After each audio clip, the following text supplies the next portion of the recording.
ಯೇಸುವೆ ಸ್ತೋತ್ರ, ಯೇಸುವೆ ಆರಾಧನೆ ಮಹಿಮೆ. ಯೆಹೋವನಿಗೆ ಸ್ತುತಿ ಮಾಡಿರಿ, ಆತನ ನಾಮದ ಮಹತ್ವವನ್ನು ವರ್ಣಿಸಿರಿ. ಜನಾಂಗಗಳಲ್ಲಿ ಆತನ ಕೃತ್ಯಗಳನ್ನು ಪ್ರಸಿದ್ಧಪಡಿಸಿರಿ. ಆತನನ್ನು ಕೀರ್ತಿಸಿರಿ, ಭಜಿಸಿರಿ. ಆತನ ಅದ್ಭುತ ಕೃತ್ಯಗಳನ್ನೆಲ್ಲ ಧ್ಯಾನಿಸಿರಿ. ಆತನ ಪರಿಶುದ್ಧ ನಾಮದಲ್ಲಿ ಹಿಗ್ಗಿರಿ. ಯೆಹೋವನ ದರ್ಶನವನ್ನು ಕೋರುವವರ ಹೃದಯವು ಹರ್ಷಿಸಲಿ. ಯೆಹೋವನನ್ನು, ಆತನ ಬಲವನ್ನು ಆಶ್ರಯಿಸಿರಿ. ನಿತ್ಯವೂ ಆತನ ದರ್ಶನವನ್ನು ಅಪೇಕ್ಷಿಸಿರಿ. ಆತನು ಮಾಡಿದ ಅದ್ಭುತ ಕೃತ್ಯ, ಆತನ ಮಹತ್ ಕಾರ್ಯ, ಆತನ ಬಾಯಿಂದ ಹೊರಟ ನ್ಯಾಯ ನಿರ್ಣಯ ಇವುಗಳನ್ನು ಆತನ ಸೇವಕನಾದ ಅಬ್ರಹಾಮನ ಸಂತತಿಯವರೇ, ಆತನು ಆರಿಸಿಕೊಂಡ ಯಾಕೋಬನ ವಂಶದವರೇ, ನೀವು ನೆನಪು ಮಾಡಿಕೊಳ್ಳಿರಿ. Hallelujah, amen. ಸ್ತೋತ್ರ ಸ್ತೋತ್ರ ಸ್ತೋತ್ರ. ಓ ಯೇಸುವೇ, ನಿಮಗೆ ವಂದನೆ. ಯೇಸುವೇ, ನಿಮಗೆ ಆರಾಧನೆ. ಓ ಯೇಸುವೇ, ನಿಮಗೆ ಸ್ತೋತ್ರ ಸ್ತೋತ್ರ ಸ್ತೋತ್ರ. ಯೇಸುವೇ, ನಿಮಗೆ ವಂದನೆ. ಓ ಯೇಸುವೇ, ನಿಮಗೆ ಆರಾಧನೆ. ಯೇಸುವೇ, ನಿಮಗೆ ಸ್ತೋತ್ರ ಸ್ತೋತ್ರ ಸ್ತೋತ್ರ ಸ್ತೋತ್ರ. ಓ ಯೇಸುವೇ, ನಿಮಗೆ ಆರಾಧನೆ. ಯೇಸುವೇ, ನಿಮಗೆ ಸ್ತೋತ್ರ ಸ್ತೋತ್ರ ಸ್ತೋತ್ರ ಸ್ತೋತ್ರ. ಯೇಸುವೇ,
ನೋಡುತ್ತಾ ಪ್ರೀತಿಸಲು ನಾನು ಬಯಸುವೆ.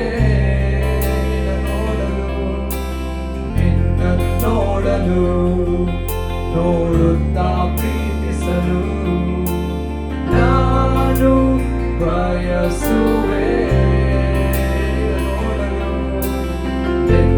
ನೋಡಲು ನೋಡುತ್ತಾ ಪ್ರೀತಿಸಲು ನಾನು ಬಯಸುವೆ. ಯೇಸುವೇ ನನ್ನೇಸುವೇ ನಿನ್ನ ಹಾಗೆ ಯಾರೂ ಇಲ್ಲ. ಯೇಸುವೇ ನನ್ನೇಸುವೇ ನಿನ್ನ ಹಾಗೆ ಯಾರೂ ಇಲ್ಲ. ಯೇಸುವೇ ಯೇಸುವೇ ನನ್ನೇಸುವೇ ನಿನ್ನ ಹಾಗೆ ಯಾರೂ ಇಲ್ಲ. ಯೇಸುವೇ ನನ್ನೇಸುವೇ ನಿನ್ನ ಹಾಗೆ ಯಾರೂ ಇಲ್ಲ. ಸುಂದರನೇ ಅತಿಶಯನೇ ಮಹೋನ್ನತನೇ ನನ್ಪ್ರಿಯನೇ. ಸುಂದರನೇ ಅತಿಶಯನೇ ಮಹೋನ್ನತನೇ ನನ್ಪ್ರಿಯನೇ. ಸುಂದರನೇ ಅತಿಶಯನೇ ಮಹೋನ್ನತನೇ ನನ್ಪ್ರಿಯನೇ. ನಿನ್ನನ್ನು ನೋಡಲು ನೋಡುತ್ತಾ ಪ್ರೀತಿಸಲು ನಾನು ಬಯಸುವೆ. ನಿನ್ನನ್ನು ನೋಡಲು ನೋಡುತ್ತಾ ಪ್ರೀತಿಸಲು ನಾನು ಬಯಸುವೆ. ನಿನ್ನನ್ನು ನೋಡಲು ನೋಡುತ್ತಾ ಪ್ರೀತಿಸಲು ನಾನು ಬಯಸುವೆ. ನಿನ್ನನ್ನು ನೋಡಲು ನೋಡುತ್ತಾ ಪ್ರೀತಿಸಲು ನಾನು ಬಯಸುವೆ. ಯೇಸುವೇ ನನ್ನೇಸುವೇ ನಿನ್ನ ಹಾಗೆ ಯಾರೂ ಇಲ್ಲ. ಯೇಸುವೇ ನನ್ನೇಸುವೇ ನಿನ್ನ ಹಾಗೆ ಯಾರೂ ಇಲ್ಲ. ಯೇಸುವೇ ನನ್ನೇಸುವೇ ನಿನ್ನ ಹಾಗೆ ಯಾರೂ ಇಲ್ಲ.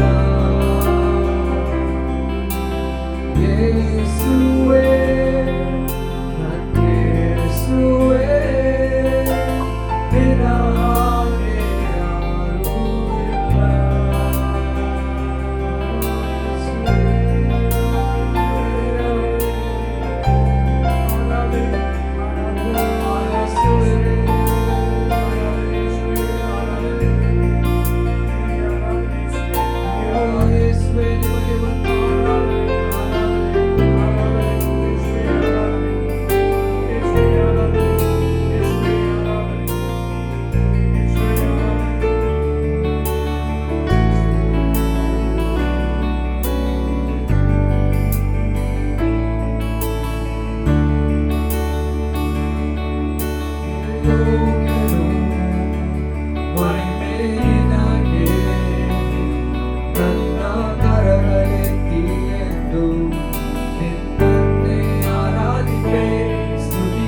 ನಿಮಗೆ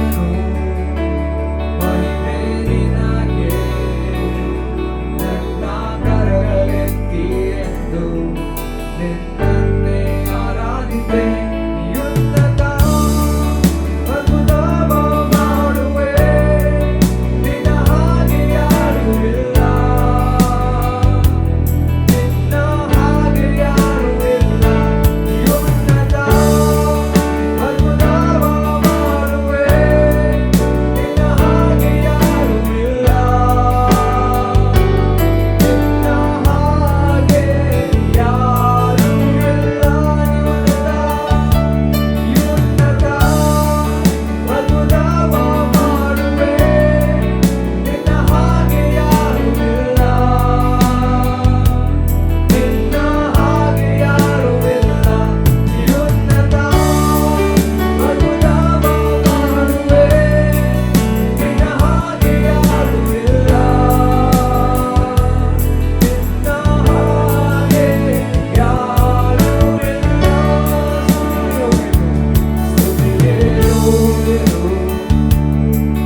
ಆರಾಧಿಪೆ ಸ್ತುತಿಗೆ ಯೋಗ್ಯನು ಮಹಿಮೆ ನಿನಗೆ ನನ್ನ ಕರಗಳೆತ್ತಿ ಎಂದು ನಿನ್ನನ್ನೇ ಆರಾಧಿಪೆ ಯುದ್ಧದ ಅದ್ಭುತವ ಮಾಡುವೆ ನಿನ್ನ ಹಾಗೆ ಯಾರು ಇಲ್ಲ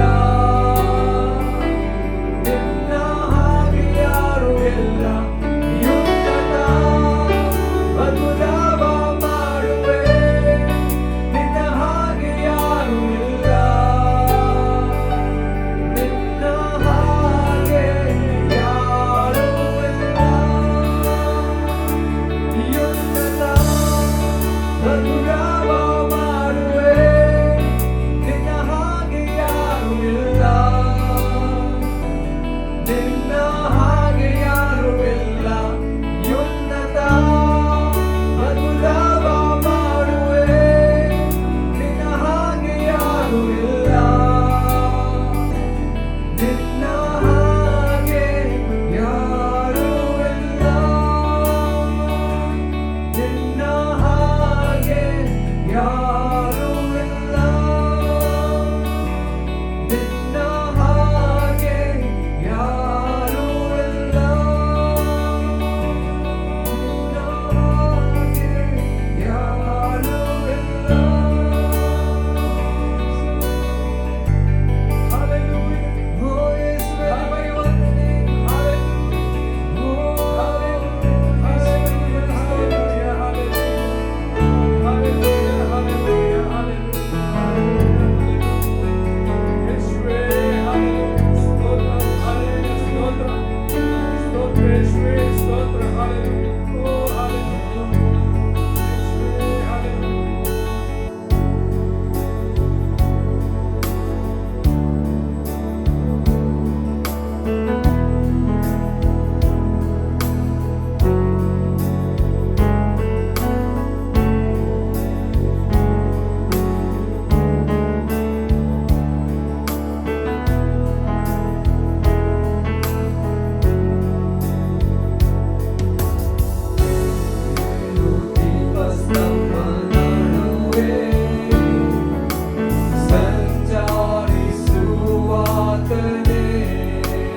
ಯೇಸುವೇ ಸ್ತೋತ್ರ. ಹಾಲೆಲೂಯ. ಅಪೊಸ್ತಲರ ಕೃತ್ಯ ಅಧ್ಯಾಯ 1 ವಾಕ್ಯ 7 ಮತ್ತು 8. ಆತನು ಅವರಿಗೆ, ತಂದೆಯು ತನ್ನ ಅಧಿಕಾರದಲ್ಲಿಟ್ಟುಕೊಂಡಿರುವ ಕಾಲಗಳನ್ನು ಸಮಯಗಳನ್ನು ತಿಳಿದುಕೊಳ್ಳುವುದು ನಿಮ್ಮ ಕಾರ್ಯವಲ್ಲ. ಆದರೆ ಪವಿತ್ರಾತ್ಮನು ನಿಮ್ಮ ಮೇಲೆ ಬರಲು ನೀವು ಶಕ್ತಿಯನ್ನು ಹೊಂದಿದವರಾಗಿ ಯೆರೂಸಲೇಮಿನಲ್ಲಿಯೂ ಯೂದಾಯದ ಎಲ್ಲ ಸ್ಥಳದಲ್ಲಿಯೂ ಸಮಾರ್ಯ ಸೀಮೆಗಳಲ್ಲಿಯೂ ಭೂಲೋಕದ ಕಟ್ಟ ಕಡೆಯವರೆಗೂ ನನಗೆ ಸಾಕ್ಷಿಗಳಾಗುವಿರಿ ಅಂದನು. ಇಲ್ಲಿ ದೇವರ ವಾಕ್ಯವು ಹೇಳುತ್ತದೆ, ತಂದೆಯು ತನ್ನ ಅಧಿಕಾರದಲ್ಲಿಟ್ಟುಕೊಂಡಿರುವ ಕಾಲಗಳನ್ನು ಸಮಯಗಳನ್ನು ತಿಳಿದುಕೊಳ್ಳುವುದು ನಿಮ್ಮ ಕಾರ್ಯವಲ್ಲ. ಆದರೆ ಪವಿತ್ರಾತ್ಮನು ನಿಮ್ಮ ಮೇಲೆ ಬರಲು ನೀವು ಶಕ್ತಿಯನ್ನು ಹೊಂದುವಿರಿ. ನಿಮ್ಮ ಬಳಿ ಇರುವವರಲ್ಲಿ ಹೇಳಿ, ನೀವು ಬಲವನ್ನು ಹೊಂದುವಿರಿ. ಪವಿತ್ರಾತ್ಮನು ನಿಮ್ಮ ಮೇಲೆ ಬರಲು. ಆಮೆನ್. ದೇವರ ವಾಕ್ಯವು ಹೇಳುತ್ತದೆ, ನೀವು ಬಲವನ್ನು ಹೊಂದುವಿರಿ, ಪವಿತ್ರಾತ್ಮನು ನಿಮ್ಮ ಮೇಲೆ ಬರಲು. ಹಾಲೆಲೂಯ. ದೇವರ ಆತ್ಮ, ಪವಿತ್ರಾತ್ಮನು ಬಲದ ಆತ್ಮವಾಗಿದ್ದಾನೆ. ವಾಕ್ಯವನ್ನು ಮುಂದುವರಿಸಿ ಓದುವಾಗ ನಾವು ನೋಡುತ್ತೇವೆ, ಅಪೊಸ್ತಲರು ಆತನ ವಾಗ್ದಾನವನ್ನು ಕಾಯುತ್ತಾ ಏಕ ಮನಸ್ಸಿನಿಂದ ಪ್ರಾರ್ಥಿಸುತ್ತಾ ಆತನ ಹಾಜರುತನದಲ್ಲಿ ಕೂತಿದ್ದ ಮನೆಯಲ್ಲಿ ಅವರು ಪಕ್ಕನೆ ಬಿರುಗಾಳಿ ಬೀಸುತ್ತದೋ ಎಂಬಂತೆ ಆಕಾಶದೊಳಗಿಂದ ಒಂದು ಶಬ್ದವನ್ನು ಕೇಳಿದರು ಮತ್ತು ಪವಿತ್ರಾತ್ಮನು ಅವರ ಮೇಲೆ ಇಳಿದು ಬಂದನು, ಉರಿಯಂತಿದ್ದ ನಾಲಿಗೆಗಳ ರೂಪದಲ್ಲಿ. ಹಾಲೆಲೂಯ. ಅಪೊಸ್ತಲರ ಕೃತ್ಯ ಅಧ್ಯಾಯ 2 ವಾಕ್ಯ 4.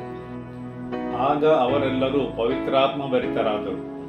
ಅವರಿಗೆ ಆ ಪವಿತ್ರಾತ್ಮನು ನೀಡಿದ ಶಕ್ತಿಯ ಪ್ರಕಾರ ಬೇರೆ ಬೇರೆ ಭಾಷೆಗಳಲ್ಲಿ ಮಾತನಾಡುವುದಕ್ಕೆ ಪ್ರಾರಂಭಿಸಿದರು. ಆಮೆನ್. ಯಾವಾಗ ಪವಿತ್ರಾತ್ಮನು ಅವರ ಮೇಲೆ ಇಳಿದನು, ಅವರೆಲ್ಲರೂ ಬೇರೆ ಬೇರೆ ಭಾಷೆಗಳಿಂದ ಮಾತಾಡುವುದಕ್ಕೆ ಪ್ರಾರಂಭಿಸಿದರು. ಪವಿತ್ರಾತ್ಮನು ಅವರಿಗೆ ಪ್ರತಿಯೊಬ್ಬರಿಗೆ ಕೊಟ್ಟ ಶಕ್ತಿಯ ಪ್ರಕಾರ. ಆಮೆನ್. ಪವಿತ್ರಾತ್ಮನು ಬರುವಾಗ ಆತನು ಬಲದಿಂದ ಬರುತ್ತಾನೆ. ಆತನು ಬಂದು ನಿಮ್ಮ ಜೀವನವನ್ನು ಪರಿವರ್ತಿಸುತ್ತಾನೆ. ಹಾಲೆಲೂಯ. ಅಪೊಸ್ತಲರು ಒಂದು ಸಮಯದಲ್ಲಿ ಭಯದಿಂದ ಕೋಣೆಯೊಳಗೆ ಕುಳಿತುಕೊಂಡಿದ್ದರು. ಅವರು ಧೈರ್ಯದಿಂದ ತುಂಬಿದರು. ಯೇಸುವನ್ನು ನಿರಾಕರಿಸಿದ ಪೇತ್ರನು ಎಲ್ಲರ ಎದುರಿಗೆ ನಿಂತು ಮಾತಾಡಲು ಪ್ರಾರಂಭಿಸಿದನು. ಸರಿಯಲ್ಲವೇ? ಹೌದು.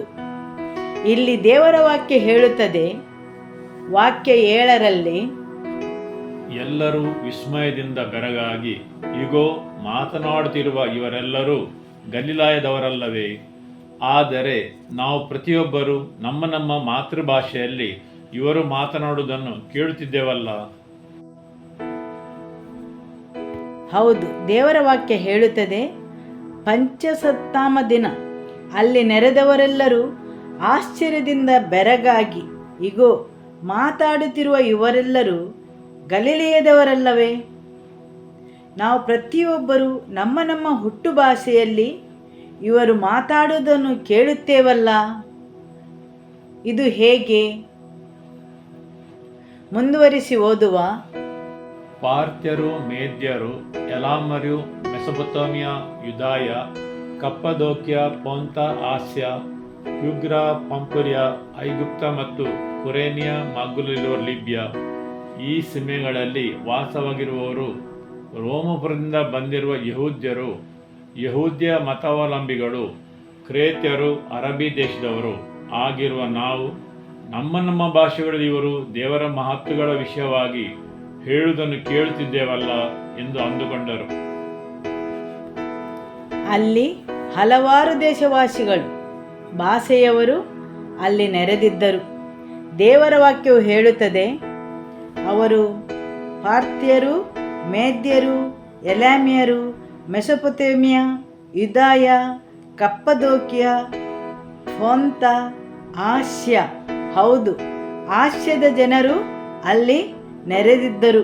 ಫುಗ್ಯ, ಪಂಪೂಲ್ಯ, ಐಗುಪ್ತ, ಕುರೇನೆಯ ಮಗ್ಗುಲಲ್ಲಿರುವ ಲಿಬ್ಯ, ಆ ಸೀಮೆಗಳಲ್ಲಿ ವಾಸವಾಗಿರುವವರು, ರೋಮಪುರದಿಂದ ಬಂದು ಹಿಡಿದಿರುವ ಯಹೂದ್ಯರು, ಯಹೂದ್ಯ ಮತಾವಲಂಬಿಗಳು, ಕ್ರೇತ್ಯರು, ಅರಬಿ ದೇಶದವರು, ಅವರೆಲ್ಲರೂ ತಮ್ಮ ತಮ್ಮ ಪ್ರಾದೇಶಿಕ ಭಾಷೆಯಲ್ಲಿ ಕೇಳುತ್ತಿದ್ದರು.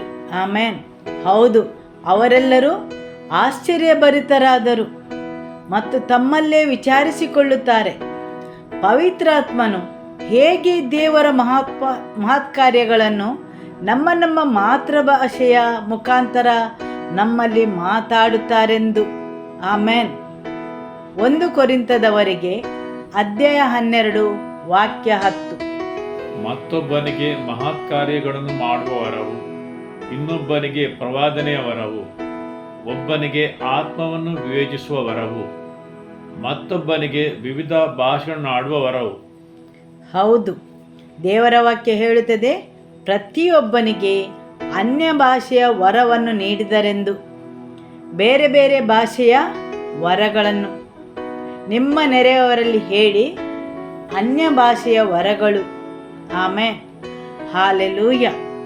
1 ಕೊರಿಂಥದವರಿಗೆ ಅಧ್ಯಾಯ 13 ವಾಕ್ಯ 1. ನಾನು ಮನುಷ್ಯರ ಭಾಷೆಗಳನ್ನು ದೇವದೂತರ ಭಾಷೆಗಳನ್ನು ಮಾತನಾಡುವವನಾದರೂ ಪ್ರೀತಿಯಿಲ್ಲದವನಾಗಿದ್ದರೆ ನಾದ ಕೊಡುವ ಕಂಚಿನ ಜಾಗಟೆ, ಗಣಗಣಿಸುವ ಗಂಟೆ ಆಗಿದ್ದೇನೆ. ಹೌದು, ದೇವರ ವಾಕ್ಯ ಹೇಳುತ್ತದೆ, ನಾನು ಮನುಷ್ಯರ ಭಾಷೆಗಳನ್ನು ದೇವದೂತರ ಭಾಷೆಗಳನ್ನು ಆಡುವವನಾದರೂ. ಇಲ್ಲಿ ದೇವರ ವಾಕ್ಯವು ಹೇಳುತ್ತದೆ 2 ರೀತಿಯ ಭಾಷೆಗಳನ್ನು. ಒಂದು ಮನುಷ್ಯರ ಭಾಷೆ, ಅವರು ಕೇಳುವಾಗ ಅವರ ಪ್ರಾದೇಶಿಕ ಭಾಷೆಯಲ್ಲಿ ಕೇಳಿಸಿಕೊಳ್ಳುತ್ತಾರೆ. ದೇವರು ಮನುಷ್ಯರಲ್ಲಿ ಮಾತಾಡುತ್ತಾರೆ, ಸರಿಯಲ್ಲವೇ? ನಾನು ಮನುಷ್ಯರ ಭಾಷೆಯಲ್ಲಿ ಮಾತಾಡಿದರು ಮತ್ತು ದೇವದೂತರ ಭಾಷೆ, 2 ರೀತಿಯ ಭಾಷೆಗಳ ಬಗ್ಗೆ ದೇವರ ವಾಕ್ಯ ಇಲ್ಲಿ ತಿಳಿಸುತ್ತದೆ. ಮನುಷ್ಯರ ಭಾಷೆ ಮತ್ತು ದೇವದೂತರ ಭಾಷೆ. ಹೌದು, ಅಪೊಸ್ತಲರ ಕೃತ್ಯ ಅಧ್ಯಾಯ 2ರಲ್ಲಿ ನಾವು ಮನುಷ್ಯರ ಭಾಷೆಯಲ್ಲಿ ದೇವರ ಮಹತ್ಕಾರ್ಯಗಳನ್ನು ಅಪೊಸ್ತಲರು ಹೇಳುವುದನ್ನು ಅಲ್ಲಿ ನೆರೆದಿದ್ದ ಜನರು ಕೇಳಿಸಿಕೊಳ್ಳುತ್ತಾರೆ. ಅಲ್ಲಿ ಅಪೊಸ್ತಲರು ಕೆಲವು ಶಬ್ದಗಳನ್ನು ಮಾಡುತ್ತಾರೆ, ಕಂಚು ಗನಗನಿಸುವ ತಾಳದಂತೆ. ಅವರಿಗೆ ಅದರ ಅರ್ಥ ಒಂದೂ ತಿಳಿದಿರುವುದಿಲ್ಲ. ಆದರೆ ಅಲ್ಲಿ ನೆರೆದಿದ್ದ ಜನರು ಪವಿತ್ರಾತ್ಮನು ದೇವರ ಮಹತ್ಕಾರ್ಯಗಳನ್ನು ತಮ್ಮ ಮಾತೃಭಾಷೆಯಲ್ಲಿ ಹೇಳುವುದನ್ನು ತಿಳಿದುಕೊಳ್ಳುತ್ತಾರೆ. ಆಮೇನ್. ನಾನು ಮನುಷ್ಯರ ಭಾಷೆಗಳನ್ನು ದೇವದೂತರ ಭಾಷೆಗಳನ್ನು ಆಡಿದರು. ಹೌದು, ಇಲ್ಲಿ ಪವಿತ್ರಾತ್ಮನು ನಿಮ್ಮ ಬಾಯಿಯ ಮುಖಾಂತರ ಮನುಷ್ಯರ ಜೊತೆ ಮಾತಾಡುತ್ತಾನೆ ಹಾಗೂ ಪವಿತ್ರಾತ್ಮನು ನಿಮ್ಮ ಮುಖಾಂತರ ದೇವದೂತರಿಗೆ ಆಜ್ಞೆಯನ್ನು ಕೊಡುವ ಮಾತುಗಳನ್ನು ಆಡುತ್ತಾನೆ. ಆಮೇನ್. ಹಾಗೆ ಜರುಗುತ್ತದೆ. ಹೌದು, ಹಾಗೆ ಜರುಗುತ್ತದೆಂದು ದೇವರ ವಾಕ್ಯ ಹೇಳುತ್ತದೆ. ದೇವದೂತರು ನಿಮ್ಮ ಸೇವೆ ಮಾಡುವ ಆತ್ಮಗಳೆಂದು ದೇವರ ವಾಕ್ಯವು ಹೇಳುತ್ತದೆ. ಇಲ್ಲವಾದರೆ ನಿಮಗೆ ದೇವದೂತರ ಭಾಷೆ ಯಾಕೆ ಬೇಕು? ಇಲ್ಲವಾದರೆ ಮನುಷ್ಯರು ಪ್ರಾರ್ಥಿಸುವಾಗ ಭೂಲೋಕದಲ್ಲಿ ವಿಷಯಗಳು ಹೇಗೆ ಜರುಗುವು? ದೇವದೂತರು ಸೇವೆ ಮಾಡುವ ದೇವರ ಆತ್ಮಗಳು. ಆಮೇನ್. ದೇವರ ವಾಕ್ಯವು ಹೇಳುತ್ತದೆ, ದೇವದೂತರು ಆತನ ವಾಕ್ಯವನ್ನು ಸಂಪೂರ್ಣಗೊಳಿಸಲು ಕಾಯುತ್ತಿರುತ್ತಾರೆ. ಆಮೇನ್. ದೇವದೂತರು ದೇವರ ವಾಕ್ಯವನ್ನು ಕಾರ್ಯಗತಗೊಳಿಸಲು ಕಾಯುತ್ತಿರುತ್ತಾರೆ. ಜನರು ದೇವದೂತರ ಭಾಷೆಯನ್ನು ಮಾತಾಡುತ್ತಾರೆ. ಅವರಿಗೆ ಅರ್ಥವಾಗಲಿ ಇಲ್ಲದೇ ಇರಲಿ, ಅವರು ದೇವದೂತರ ಭಾಷೆಯಲ್ಲಿ ಮಾತಾಡಿ ಅವರಿಗೆ ಆಜ್ಞೆಯನ್ನು ನೀಡುತ್ತಾರೆ, ಸೇವೆ ಮಾಡುವ ದೇವರ ಆತ್ಮಗಳಿಗೆ. 1 ಕೊರಿಂಥದವರಿಗೆ ಅಧ್ಯಾಯ 14 ವಾಕ್ಯ 2. ಅನ್ಯ ಭಾಷೆಗಳನ್ನಾಡುವವನು ದೇವರ ಸಂಗಡ ಮಾತನಾಡುತ್ತಾನೆ ಹೊರತು ಮನುಷ್ಯರ ಸಂಗಡ ಅಲ್ಲ. ಅವನು ಆತ್ಮ ಪ್ರೇರಿತನಾಗಿ ಗುಪ್ತ ವಿಷಯಗಳನ್ನಾಡುತ್ತಾನೆ. ಅವನು ಮಾತನಾಡುವ ಮಾತುಗಳನ್ನು ಯಾರೂ ಅರ್ಥ ಮಾಡಿಕೊಳ್ಳುವುದಿಲ್ಲ. ಹೌದು, ಇಲ್ಲಿ ದೇವರ ವಾಕ್ಯವು ಹೇಳುತ್ತದೆ ಮೂರನೇ ರೀತಿಯ ಅನ್ಯ ಭಾಷೆಯ ಬಗ್ಗೆ. ನಿಮ್ಮ ಬೈಬಲಲ್ಲಿ ಸಿಕ್ಕಿತೆ ಮನುಷ್ಯರ ಭಾಷೆ, ದೇವದೂತರ ಭಾಷೆ ಮತ್ತು ದೇವರ ವಾಕ್ಯವು ಹೇಳುತ್ತದೆ ಯಾರು ಅನ್ಯ ಭಾಷೆಯಲ್ಲಿ ಮಾತಾಡುತ್ತಾರೆ ಅವರು ಮನುಷ್ಯರಲ್ಲಿ ಮಾತಾಡುವುದಿಲ್ಲ, ಬದಲಿಗೆ ಅವರು ದೇವರಲ್ಲಿ ಮಾತಾಡುತ್ತಾರೆ. ಮೂರನೇ ರೀತಿಯ ಅನ್ಯ ಭಾಷೆಯಲ್ಲಿ ಪವಿತ್ರಾತ್ಮನು ನಿಮ್ಮ ಬಾಯಿಯ ಮುಖಾಂತರ ದೇವರೊಡನೆ ಮಾತಾಡುತ್ತಾನೆ. ಹೌದು, ಪವಿತ್ರಾತ್ಮನು ನಿಮ್ಮ ಬಾಯಿಯ ಮುಖಾಂತರ ದೇವರೊಡನೆ ಸಂಪರ್ಕವನ್ನುಂಟು ಮಾಡುತ್ತಾನೆ. Hallelujah, amen. 1 ಕೊರಿಂಥದವರಿಗೆ ಅಧ್ಯಾಯ 14 ವಾಕ್ಯ 2. ಅನ್ಯ ಭಾಷೆಗಳನ್ನಾಡುವವನು ದೇವರ ಸಂಗಡ ಮಾತನಾಡುತ್ತಾನೆಯೇ ಹೊರತು ಮನುಷ್ಯರ ಸಂಗಡ ಅಲ್ಲ. ಅವನು ಆತ್ಮ ಪ್ರೇರಿತನಾಗಿ ಗುಪ್ತ ವಿಷಯಗಳನ್ನಾಡುತ್ತಾನೆ. ಅವನು ಮಾತನಾಡುವ ಮಾತುಗಳನ್ನು ಯಾರೂ ಅರ್ಥ ಮಾಡಿಕೊಳ್ಳುವುದಿಲ್ಲ. ಹೌದು, ಅವನನ್ನು ಯಾರೂ ತಿಳಿದುಕೊಳ್ಳುವುದಿಲ್ಲ. ಅವನು ಪವಿತ್ರಾತ್ಮ ಪ್ರೇರಿತನಾಗಿ ರಹಸ್ಯಾರ್ಥಗಳನ್ನು ದೇವರಲ್ಲಿ ಮಾತಾಡುತ್ತಾನೆ. ನೀವು ಅನ್ಯ ಭಾಷೆಯಲ್ಲಿ ಮಾತಾಡುವಾಗ, ಪ್ರಾರ್ಥಿಸುವಾಗ ನೀವು ಮನುಷ್ಯರಿಗೆ ಅರ್ಥವಾಗುವಂತೆ ಮಾತಾಡಬಹುದು. ದೇವರು ದೂತರಲ್ಲಿ ಸಂಪರ್ಕವನ್ನು ಏರ್ಪಡಿಸಬಹುದು ಮತ್ತು ದೇವರಲ್ಲಿ ಸಂಪರ್ಕವನ್ನು ಏರ್ಪಡಿಸಬಹುದು. ಸರಿಯಲ್ಲವೇ? ಆಮೆನ್. ಆದುದರಿಂದ ನೀವು ಅನ್ಯ ಭಾಷೆಯಲ್ಲಿ ಪ್ರಾರ್ಥಿಸುವುದನ್ನು ನಿಮ್ಮ ವೈರಿಯಾದ ಸೈತಾನನು ಹಾಗೆ ಮಾಡುತ್ತಾನೆ. ಯಾಕೆ? ಅವರು ದೇವರ ಜೊತೆ ರಹಸ್ಯಗಳನ್ನು ಹಂಚಿಕೊಳ್ಳುತ್ತಾರೆ, ದೇವದೂತರಿಗೆ ಆಜ್ಞೆಯನ್ನು ನೀಡುತ್ತಾರೆ. ಆಮೆನ್. 1 ಕೊರಿಂಥದವರಿಗೆ ಅಧ್ಯಾಯ 14 ವಾಕ್ಯ 4. ಅನ್ಯ ಭಾಷೆಗಳನ್ನಾಡುವವನು ತನಗೆ ತಾನೇ ಆತ್ಮಿಕ ವೃದ್ಧಿಯನ್ನುಂಟು ಮಾಡಿಕೊಳ್ಳುತ್ತಾನೆ, ಆದರೆ ಪ್ರವಾದಿಸುವವನು ಸಭೆಗೆ ಭಕ್ತಿ ವೃದ್ಧಿಯನ್ನುಂಟು ಮಾಡುತ್ತಾನೆ. ಹೌದು, ನೀವು ಅನ್ಯ ಭಾಷೆಯಲ್ಲಿ ಮಾತಾಡುವಾಗ, ಪ್ರಾರ್ಥಿಸುವಾಗ ಏನಾಗುತ್ತದೆ? ದೇವರಾತ್ಮನ ಮುಖಾಂತರ ಅನ್ಯ ಭಾಷೆಯಲ್ಲಿ ಮನುಷ್ಯರಲ್ಲಿ ಮತ್ತು ದೇವರಲ್ಲಿ ಸಂಪರ್ಕ ಏರ್ಪಡುತ್ತದೆ. ದೇವದೂತರೊಡನೆ ಸಂಪರ್ಕ ಏರ್ಪಡುತ್ತದೆ. ಮನುಷ್ಯರ ಅನ್ಯ ಭಾಷೆಯ ಮುಖಾಂತರ ಜನರಿಗೆ ಸಂದೇಶವನ್ನು ನೀಡುತ್ತಾರೆ. ಹಾಗೂ ನೀವು ಅನ್ಯ ಭಾಷೆಯಲ್ಲಿ ಮಾತಾಡುವಾಗ ನಿಮ್ಮ ಆತ್ಮದಲ್ಲಿ ಭಕ್ತಿಯ ವೃದ್ಧಿಯಾಗುತ್ತದೆ. ನೀವು ಆತ್ಮದಲ್ಲಿ ಬೆಳೆಯುತ್ತೀರಿ. ನೀವು ಅನ್ಯ ಭಾಷೆಯಲ್ಲಿ ಪ್ರಾರ್ಥಿಸುವಾಗ ನಿಮ್ಮ ಆತ್ಮದಲ್ಲಿ ಭಕ್ತಿಯ ವೃದ್ಧಿಯಾಗಿ ನಿಮ್ಮ ಆತ್ಮವು ದೇವರ ಜ್ಞಾನದಲ್ಲಿ ಬೆಳೆಯುತ್ತದೆ. ಆಮೆನ್. ಸರಿಯಲ್ಲವೇ? ಯಾರು ಪ್ರವಾದನೆಯನ್ನು ಮಾಡುತ್ತಾರೆ ಅವರು ಸಭೆಗೆ ಭಕ್ತಿ ವೃದ್ಧಿಯನ್ನು ಮಾಡುತ್ತಾರೆ. ಹಾಗೂ ಯಾರು ಅನ್ಯ ಭಾಷೆಯಲ್ಲಿ ಪ್ರಾರ್ಥಿಸುತ್ತಾರೆ ಅವರು ತಮ್ಮಲ್ಲಿಯೇ ಭಕ್ತಿ ವೃತ್ತಿಯನ್ನು ಹೊಂದುತ್ತಾರೆ. ಆಮೆನ್. ಹೌದು, ಯಾರು ಅನ್ಯ ಭಾಷೆಯಲ್ಲಿ ಪ್ರಾರ್ಥಿಸುತ್ತಾರೆ ಅವರಲ್ಲಿ, ಅವರ ಆತ್ಮದಲ್ಲಿ ಭಕ್ತಿ ವೃದ್ಧಿ ಆಗುತ್ತದೆ. ಅವರ ಆತ್ಮವು ಹೊಸತನವನ್ನು ಅನುಭವಿಸುತ್ತದೆ. ಅವರ ಆತ್ಮವು ಪರಿವರ್ತನೆಗೊಳ್ಳುತ್ತದೆ. ಅವರ ಆತ್ಮವು ಬಲಗೊಳ್ಳುತ್ತದೆ. ಆಮೆನ್. ಯಾರಿಗೆಲ್ಲ ತಿಳಿದಿದೆ ನೀವು ಆತ್ಮ, ಪ್ರಾಣ ಮತ್ತು ದೇಹವೆಂದು? ದೇವರು ಮನುಷ್ಯನನ್ನು ತನ್ನ ಸ್ವರೂಪದಂತೆ ಸೃಷ್ಟಿಸಿದನು. ಹಾಗೆಂದರೇನು? ದೇವರ ಸ್ವರೂಪ ಯಾವುದು? ತ್ರಯೇಕತ್ವ, ತಂದೆ, ಮಗ ಮತ್ತು ಪವಿತ್ರಾತ್ಮ. ತ್ರಯೇಕತ್ವ. ದೇವರು ಹೇಳಿದರು, ನಮ್ಮ ಸ್ವರೂಪದಂತೆ ಮನುಷ್ಯನನ್ನು ಸೃಷ್ಟಿಸುವ. ತಂದೆ, ಮಗ ಮತ್ತು ಪವಿತ್ರಾತ್ಮ. ಆತ್ಮ, ಪ್ರಾಣ ಮತ್ತು ದೇಹ. ತ್ರಯೇಕತ್ವ. ಸರಿಯಲ್ಲವೇ? ಆದರೆ ಅನೇಕ ಜನರು ಭಾವಿಸ್ತಾರೆ ಮನುಷ್ಯನೆಂದರೆ ದೇಹ ಮಾತ್ರವೆಂದು.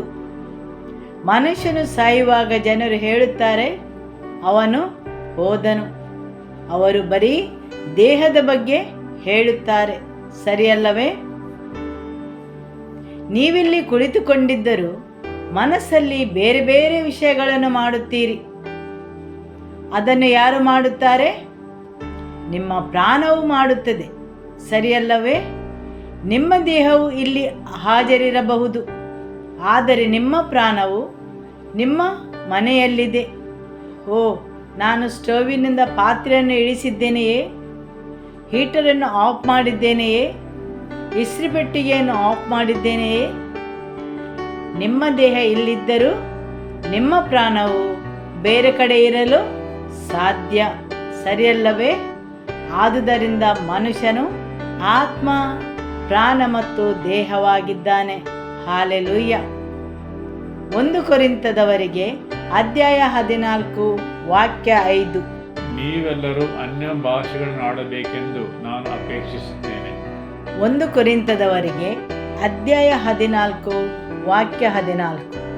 ಯಾಕೆಂದರೆ ನಾನು ಅನ್ಯ ಭಾಷೆಯಲ್ಲಿ ದೇವರನ್ನು ಪ್ರಾರ್ಥಿಸಿದರೆ ನನ್ನ ಆತ್ಮವು ಪ್ರಾರ್ಥಿಸುತ್ತಿರುತ್ತದೆ, ಆದರೆ ನನ್ನ ಬುದ್ಧಿಯು ನಿಷ್ಫಲವಾಗಿರುವುದು. ಆದ್ದರಿಂದ ನಾನಾದರೂ ಆತ್ಮನಿಂದಲೂ ಪ್ರಾರ್ಥಿಸುವೆನು, ಬುದ್ಧಿಯಿಂದಲೂ ಪ್ರಾರ್ಥಿಸುವೆನು. ಹೌದು, ನಾನು ಆತ್ಮನಿಂದ ಪ್ರಾರ್ಥಿಸುವೆನು, ಬುದ್ಧಿಯಿಂದಲೂ ಪ್ರಾರ್ಥಿಸುವೆನು. ಇಲ್ಲವಾದರೆ ನನ್ನ ಬುದ್ಧಿಯು ನಿಷ್ಫಲವಾಗಿರುವುದು. ಹೌದು, ನೀವು ಆತ್ಮದಿಂದ ಪ್ರಾರ್ಥಿಸುವಾಗ ಪವಿತ್ರಾತ್ಮನು ಕೆಲವೊಮ್ಮೆ ಅದನ್ನು ನಿಮ್ಮ ಬುದ್ಧಿಗೆ ತರುವನು.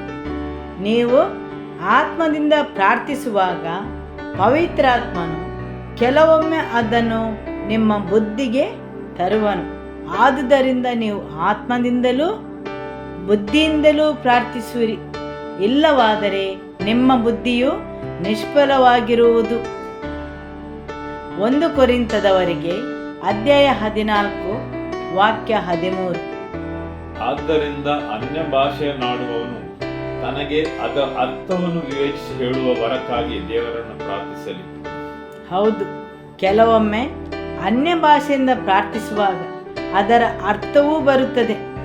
ಅಂದರೆ ದೇವರಾತ್ಮನು ನಿಮಗೆ ಕೆಲವು ಪ್ರಕಟಣೆಗಳನ್ನು, ಅರ್ಥಗಳನ್ನು, ತಿಳುವಳಿಕೆಯ ವರವನ್ನು ಅಥವಾ ಪ್ರವಾದನೆಯನ್ನು ಮಾಡಲು ವರವನ್ನು ನೀಡುತ್ತಾನೆ. ಹೌದು, ಅನ್ಯ ಭಾಷೆಯಲ್ಲಿ ಮನುಷ್ಯನು ದೇವರ ಜೊತೆ ದೇವರ ರಹಸ್ಯಗಳನ್ನು ಹೇಳುತ್ತಾನೆ. ಹೌದು, ಅನ್ಯ ಭಾಷೆಯಲ್ಲಿ ಮನುಷ್ಯನು ದೇವದೂತರೊಡನೆ ಮಾತಾಡುತ್ತಾನೆ. ಹಾಗೂ ಅನ್ಯ ಭಾಷೆಯಲ್ಲಿ ಮನುಷ್ಯನು ಮನುಷ್ಯನಲ್ಲಿ ಮಾತಾಡುತ್ತಾನೆ. ಇನ್ನೂ ಕೆಲವೊಮ್ಮೆ ಅನ್ಯ ಭಾಷೆಯಲ್ಲಿ ನೀವು ಪ್ರಾರ್ಥಿಸುವಾಗ ನಿಮ್ಮಲ್ಲಿಯೇ ಭಕ್ತಿ ವೃದ್ಧಿಗೊಳ್ಳುತ್ತದೆ. ಅನ್ಯ ಭಾಷೆಯಲ್ಲಿ ನೀವು ಪ್ರಾರ್ಥಿಸುವಾಗ ನೀವು ಅದರ ಅರ್ಥವನ್ನು ಪಡೆಯುತ್ತೀರಿ. ಅದೊಂದು ಪ್ರವಾದನೆಯಾಗಿ ಅಥವಾ ತಿಳುವಳಿಕೆಯ ವಾಕ್ಯವಾಗಿ ಬರಬಹುದು. ಆಮೆನ್. ದೇವರಾತ್ಮನು ಬರುವಾಗ ಆತನು ಬಲದಿಂದ ಬರುತ್ತಾನೆ. ಹಾಲೆಲೂಯ. ಬಲದ ಆತ್ಮವಾಗಿ. ಆಮೆನ್. ಮತ್ತಾಯ ಅಧ್ಯಾಯ 13 ವಾಕ್ಯ 44. ಪರಲೋಕ ರಾಜ್ಯವು ಹೊಲದಲ್ಲಿ ಮುಚ್ಚಿಟ್ಟ ನಿಧಿಗೆ ಹೋಲಿಕೆಯಾಗಿದೆ.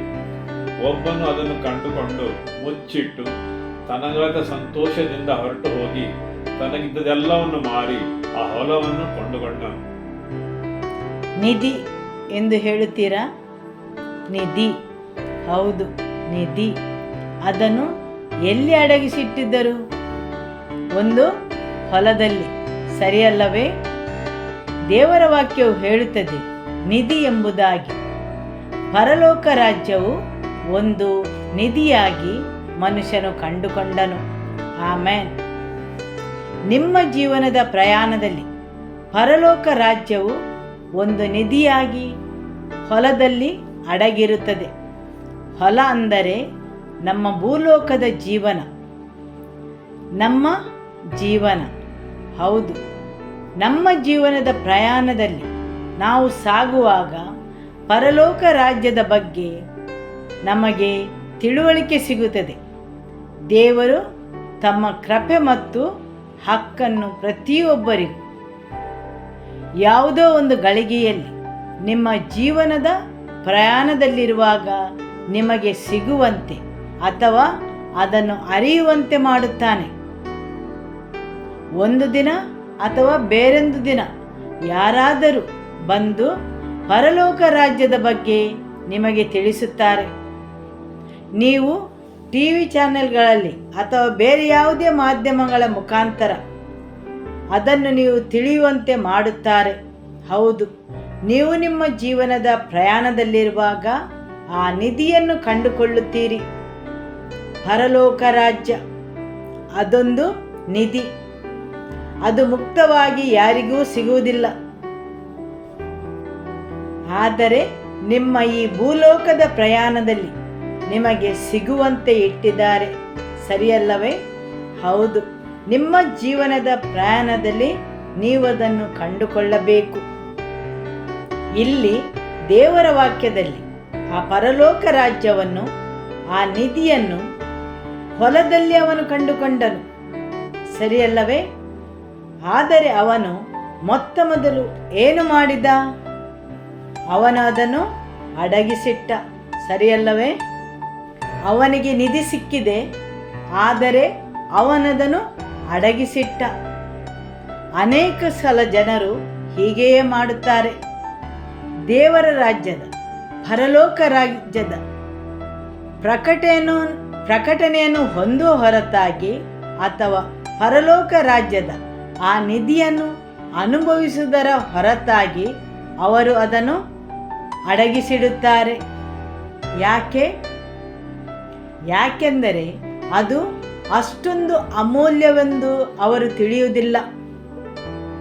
ಅವರಿಗೆ ತಿಳಿದಿದೆ ಅದು ನಿಧಿಯೆಂದು, ಆದರೆ ಅವರು ಅವರ ಜೀವನ ಮಟ್ಟವನ್ನು ನೋಡುತ್ತಾರೆ. ಅವರ ಜೀವನದ ಪರಿಸ್ಥಿತಿಯನ್ನು ನೋಡಿ ಆ ನಿಧಿಯನ್ನು ಅನುಭವಿಸಲು ತ್ಯಾಗದ ಅಗತ್ಯವಿದೆ ಎಂದು ತಿಳಿದು ಅಥವಾ ಅದಕ್ಕೆ ಬೆಲೆ ತೆರಬೇಕಾಗುತ್ತದೆಂದು ತಿಳಿದು ಅವರು ಹೇಳುತ್ತಾರೆ, ಅದನ್ನೀಗ ಅಡಗಿಸಿಡುವ. ಸರಿಯಲ್ಲವೇ? ಆ ಮನುಷ್ಯನು ಏನು ಮಾಡಿದ? ಅವನು ಆ ನಿಧಿಯನ್ನು ತೆಗೆದುಕೊಂಡ. ಹೌದು, ಅದು ನಿಧಿಯೆಂದು ತಿಳಿದುಕೊಂಡ.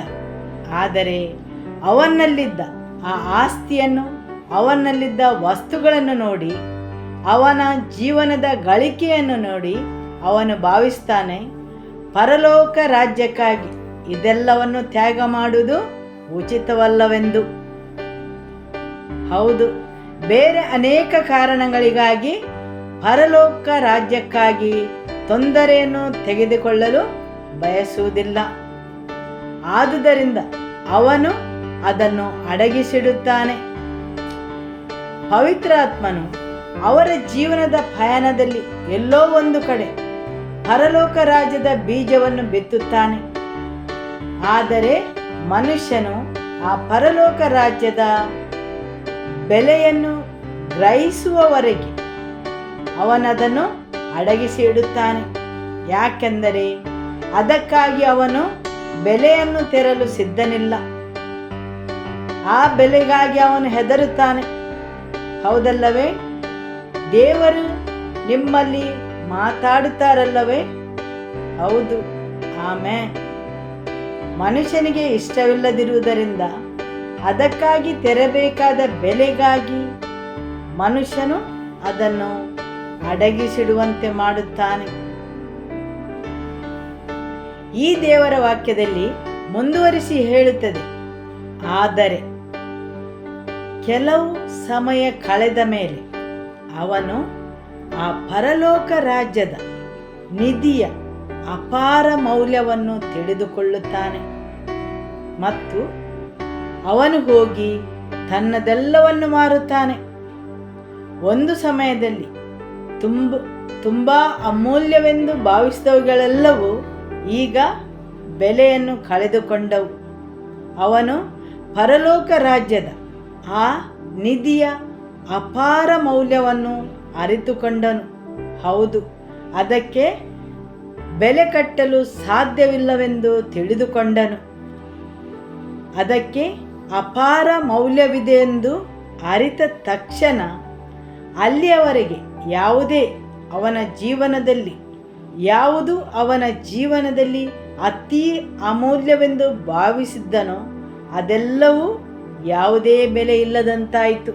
ಹೌದು, ಒಂದು ಸಮಯದಲ್ಲಿ ತನಗೆ ಅಮೂಲ್ಯವಾದದ್ದು, ಬೆಲೆ ಬಾಳುವಂಥದ್ದು ಎಂದು ಭಾವಿಸಿದೆಲ್ಲವೂ ಅವನಿಗೆ ಪರಲೋಕ ರಾಜ್ಯದ ನಿಧಿಯ ಬೆಲೆಯು ಅರಿವಾದ ತಕ್ಷಣ ಮೊದಲು ಅಮೂಲ್ಯವೆಂದು ಭಾವಿಸಿದೆಲ್ಲವೂ ಕ್ಷುಲ್ಲಕವೆಂದು ತಿಳಿದನು.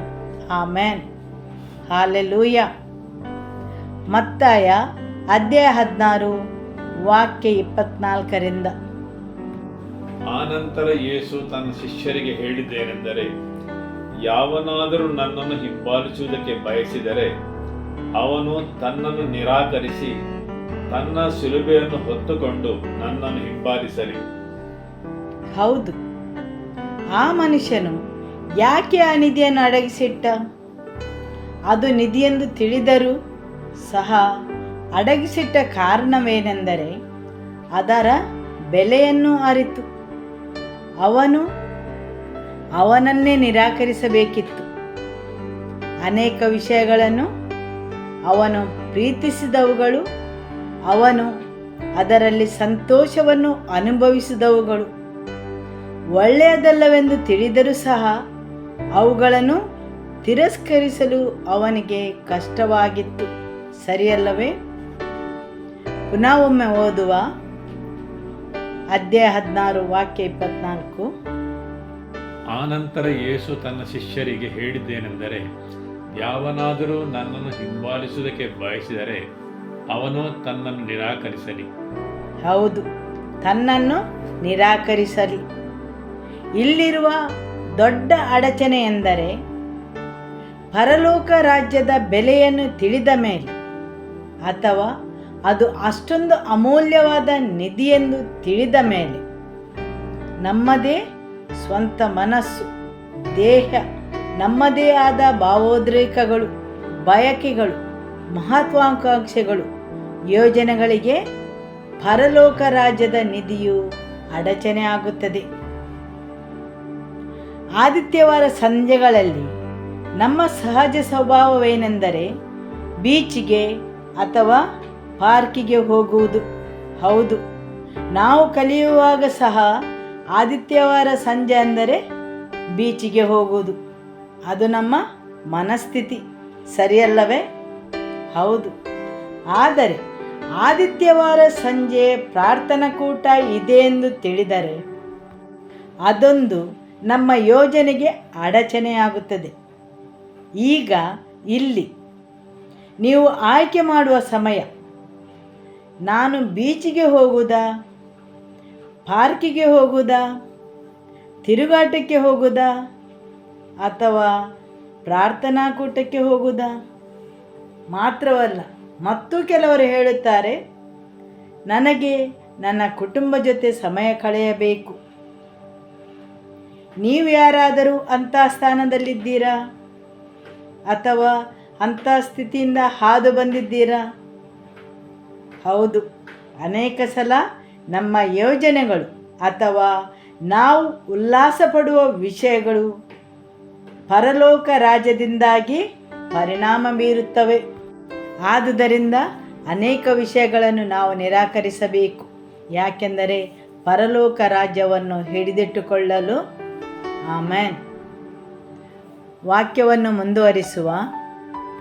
ಅವನು ತನ್ನನ್ನು ನಿರಾಕರಿಸಿ ತನ್ನ ಶಿಲುಬೆಯನ್ನು ಹೊತ್ತುಕೊಂಡು ನನ್ನನ್ನು ಹಿಂಬಾಲಿಸಲಿ. ತನ್ನ ಪ್ರಾಣವನ್ನು ಉಳಿಸಿಕೊಳ್ಳಬೇಕೆಂದಿರುವವನು ಅದನ್ನು ಕಳೆದುಕೊಳ್ಳುವನು, ಆದರೆ ನನ್ನ ನಿಮಿತ್ತವಾಗಿ ತನ್ನ ಪ್ರಾಣವನ್ನು ಕಳೆದುಕೊಂಡವನು ಅದನ್ನು ಕಂಡುಕೊಳ್ಳುವನು.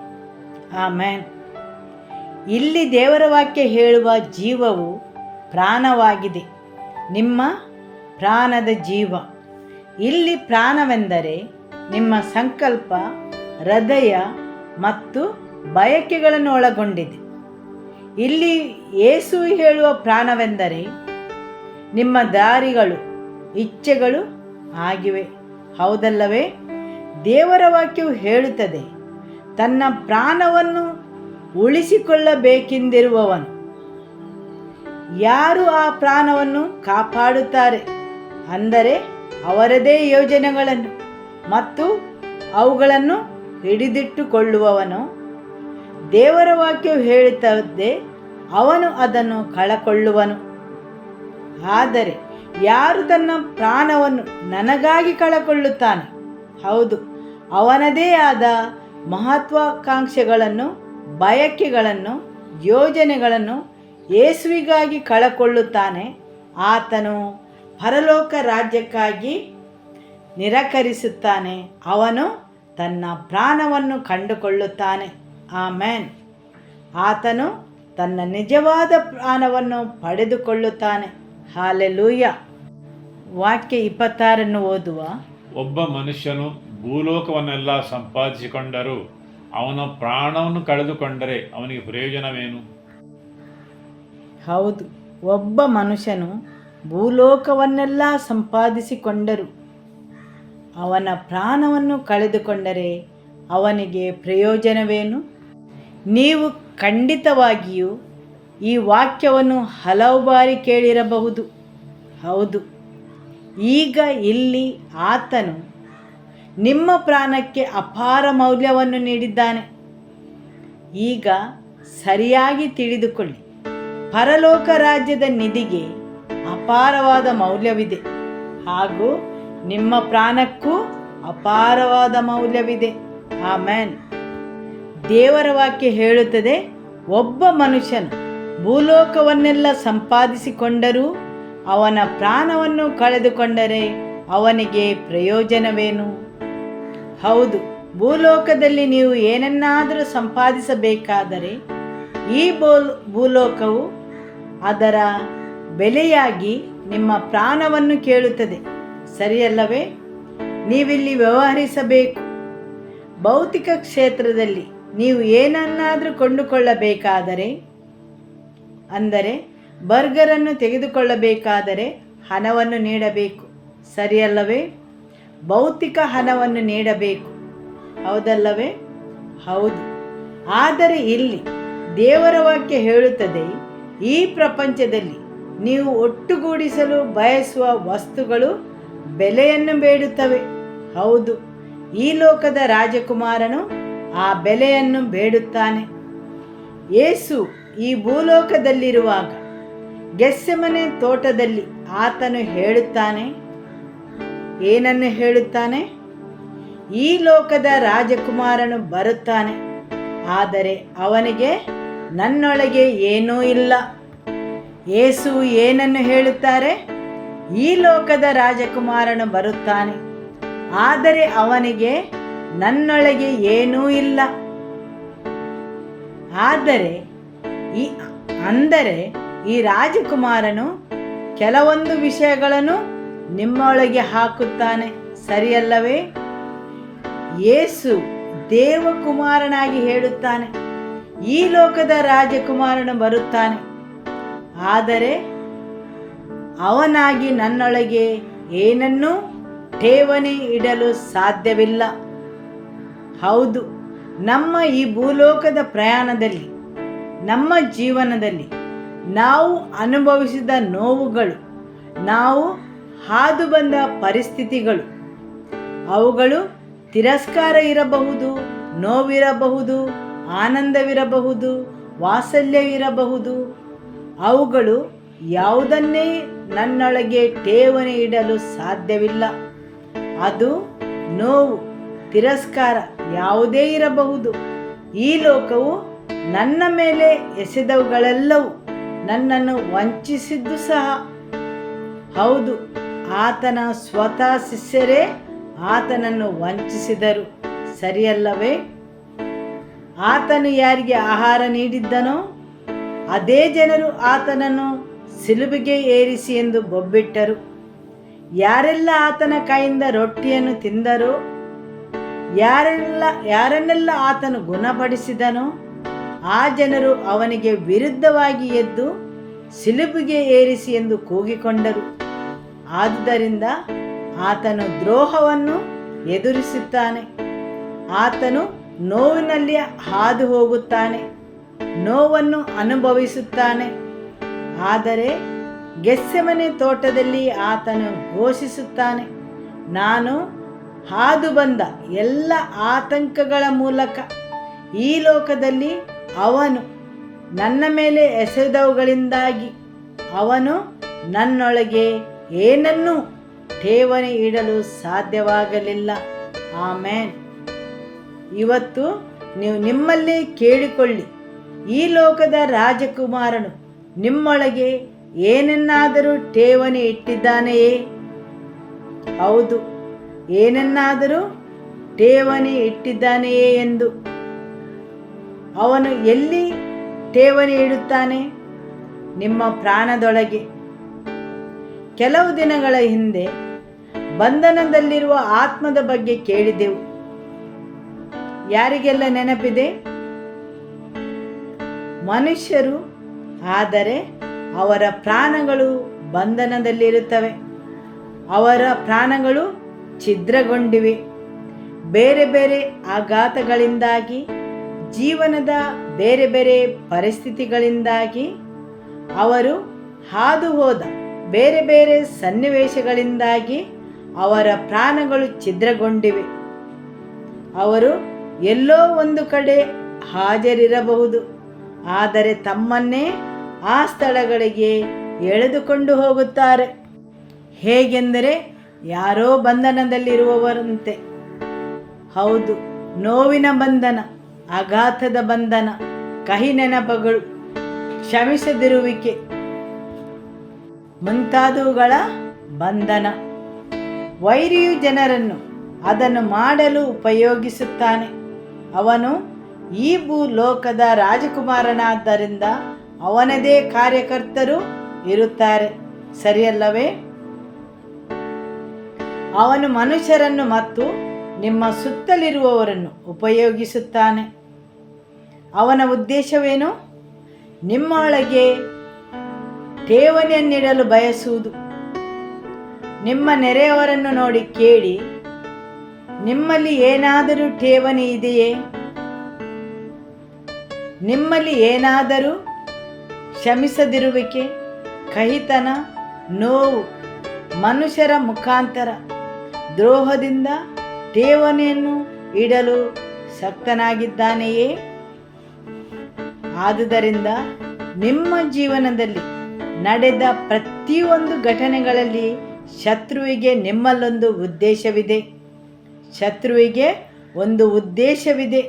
ನಿಮ್ಮ ಜೀವನದಲ್ಲಿ ನಡೆಯುವ ಘಟನೆಗಳ ಮುಖಾಂತರ ನಿಮ್ಮೊಳಗೆ ಸೇರಲು ತೆರೆದ ಬಾಗಿಲಿಗಾಗಿ ಕಾಯುತ್ತಿರುತ್ತಾನೆ.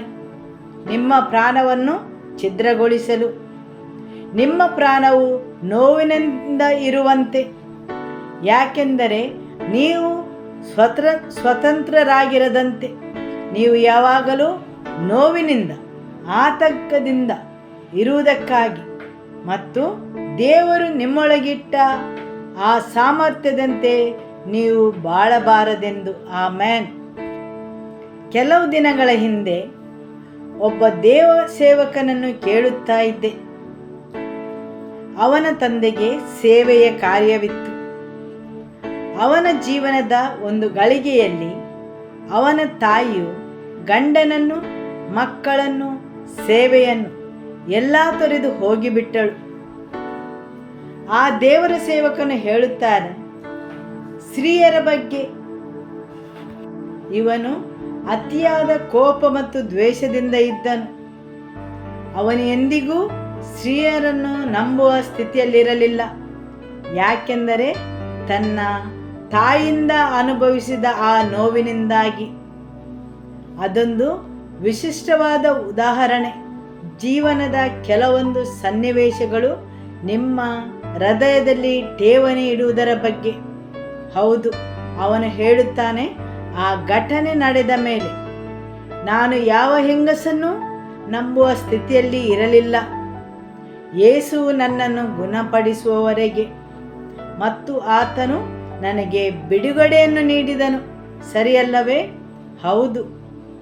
ಮಗುವಾಗಿರುವಾಗ ಅವನು ಅನುಭವಿಸಿದ ಆ ನೋವು, ತಿರಸ್ಕಾರ ಅವನ ಜೀವನದ ಮೇಲೆ ಪರಿಣಾಮ ಬೀರಿತು. ಅದು ಹಲವು ವರ್ಷಗಳ ಮೊದಲು ನಡೆದ ಘಟನೆ. ಅವನೀಗ ಬೆಳೆದಿದ್ದಾನೆ. ಆ ಘಟನೆಯ ಪರಿಣಾಮ, ಆ ಘಟನೆಯು ಜರುಗಿ ಹೋದರೂ ಅದರ ಪರಿಣಾಮ ಅವನ ಜೀವನದುದ್ದಕ್ಕೂ ಅವನನ್ನು ಹಿಂಬಾಲಿಸುತ್ತಿತ್ತು, ಯೇಸುವನ್ನು ಭೇಟಿಯಾಗುವವರೆಗೆ. ಸರಿಯಲ್ಲವೇ? ಆದುದರಿಂದ ಅವನು ಆ ಘಟನೆಯ ಸನ್ನಿವೇಶದ ಬಂದಿಯಾಗಿದ್ದಾನೆ, ಯೇಸು ಅವನನ್ನು ಭೇಟಿಯಾಗುವವರೆಗೆ. ಆದುದರಿಂದ ವೈರಿಯು ನಿಮ್ಮ ನೋವು, ದ್ವೇಷ, ಆಘಾತ, ತಿರಸ್ಕಾರಗಳನ್ನು ನಿಮ್ಮೊಳಗೆ ಸೇರಲು ಅವಕಾಶಗಳನ್ನಾಗಿ ಉಪಯೋಗಿಸುತ್ತಾನೆ. ಆಮೆನ್. ನನಗೆ ಈಗಲೂ ನೆನಪಿದೆ, ಇದು ನಿಜವಾದ ಘಟನೆ ಹೌದೋ ಅಲ್ಲವೋ ಎಂದು ತಿಳಿದಿಲ್ಲ.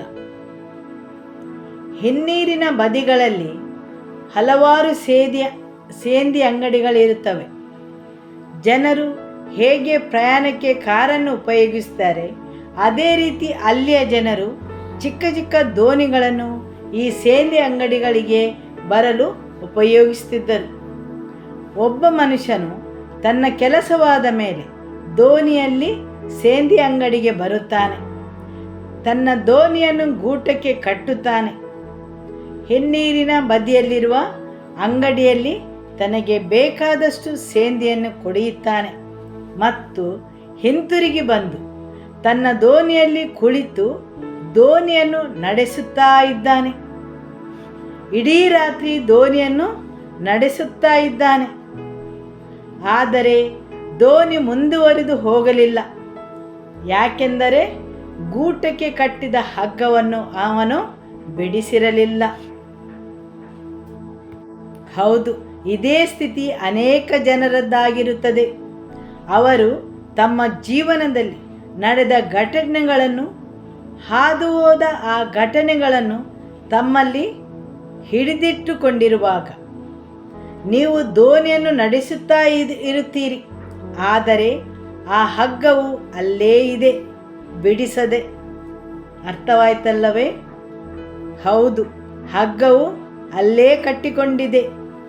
ನೀವು ಅನಿಶ್ಚಿತ ರೀತಿಯಲ್ಲಿ ದೋಣಿಯನ್ನು ಹಾಯಿಸುತ್ತಾ ಇದ್ದೀರಿ ಮತ್ತು ಮುಂದುವರಿಯುತ್ತೀರಿ ಎಂದು ಭಾವಿಸುತ್ತೀರಿ.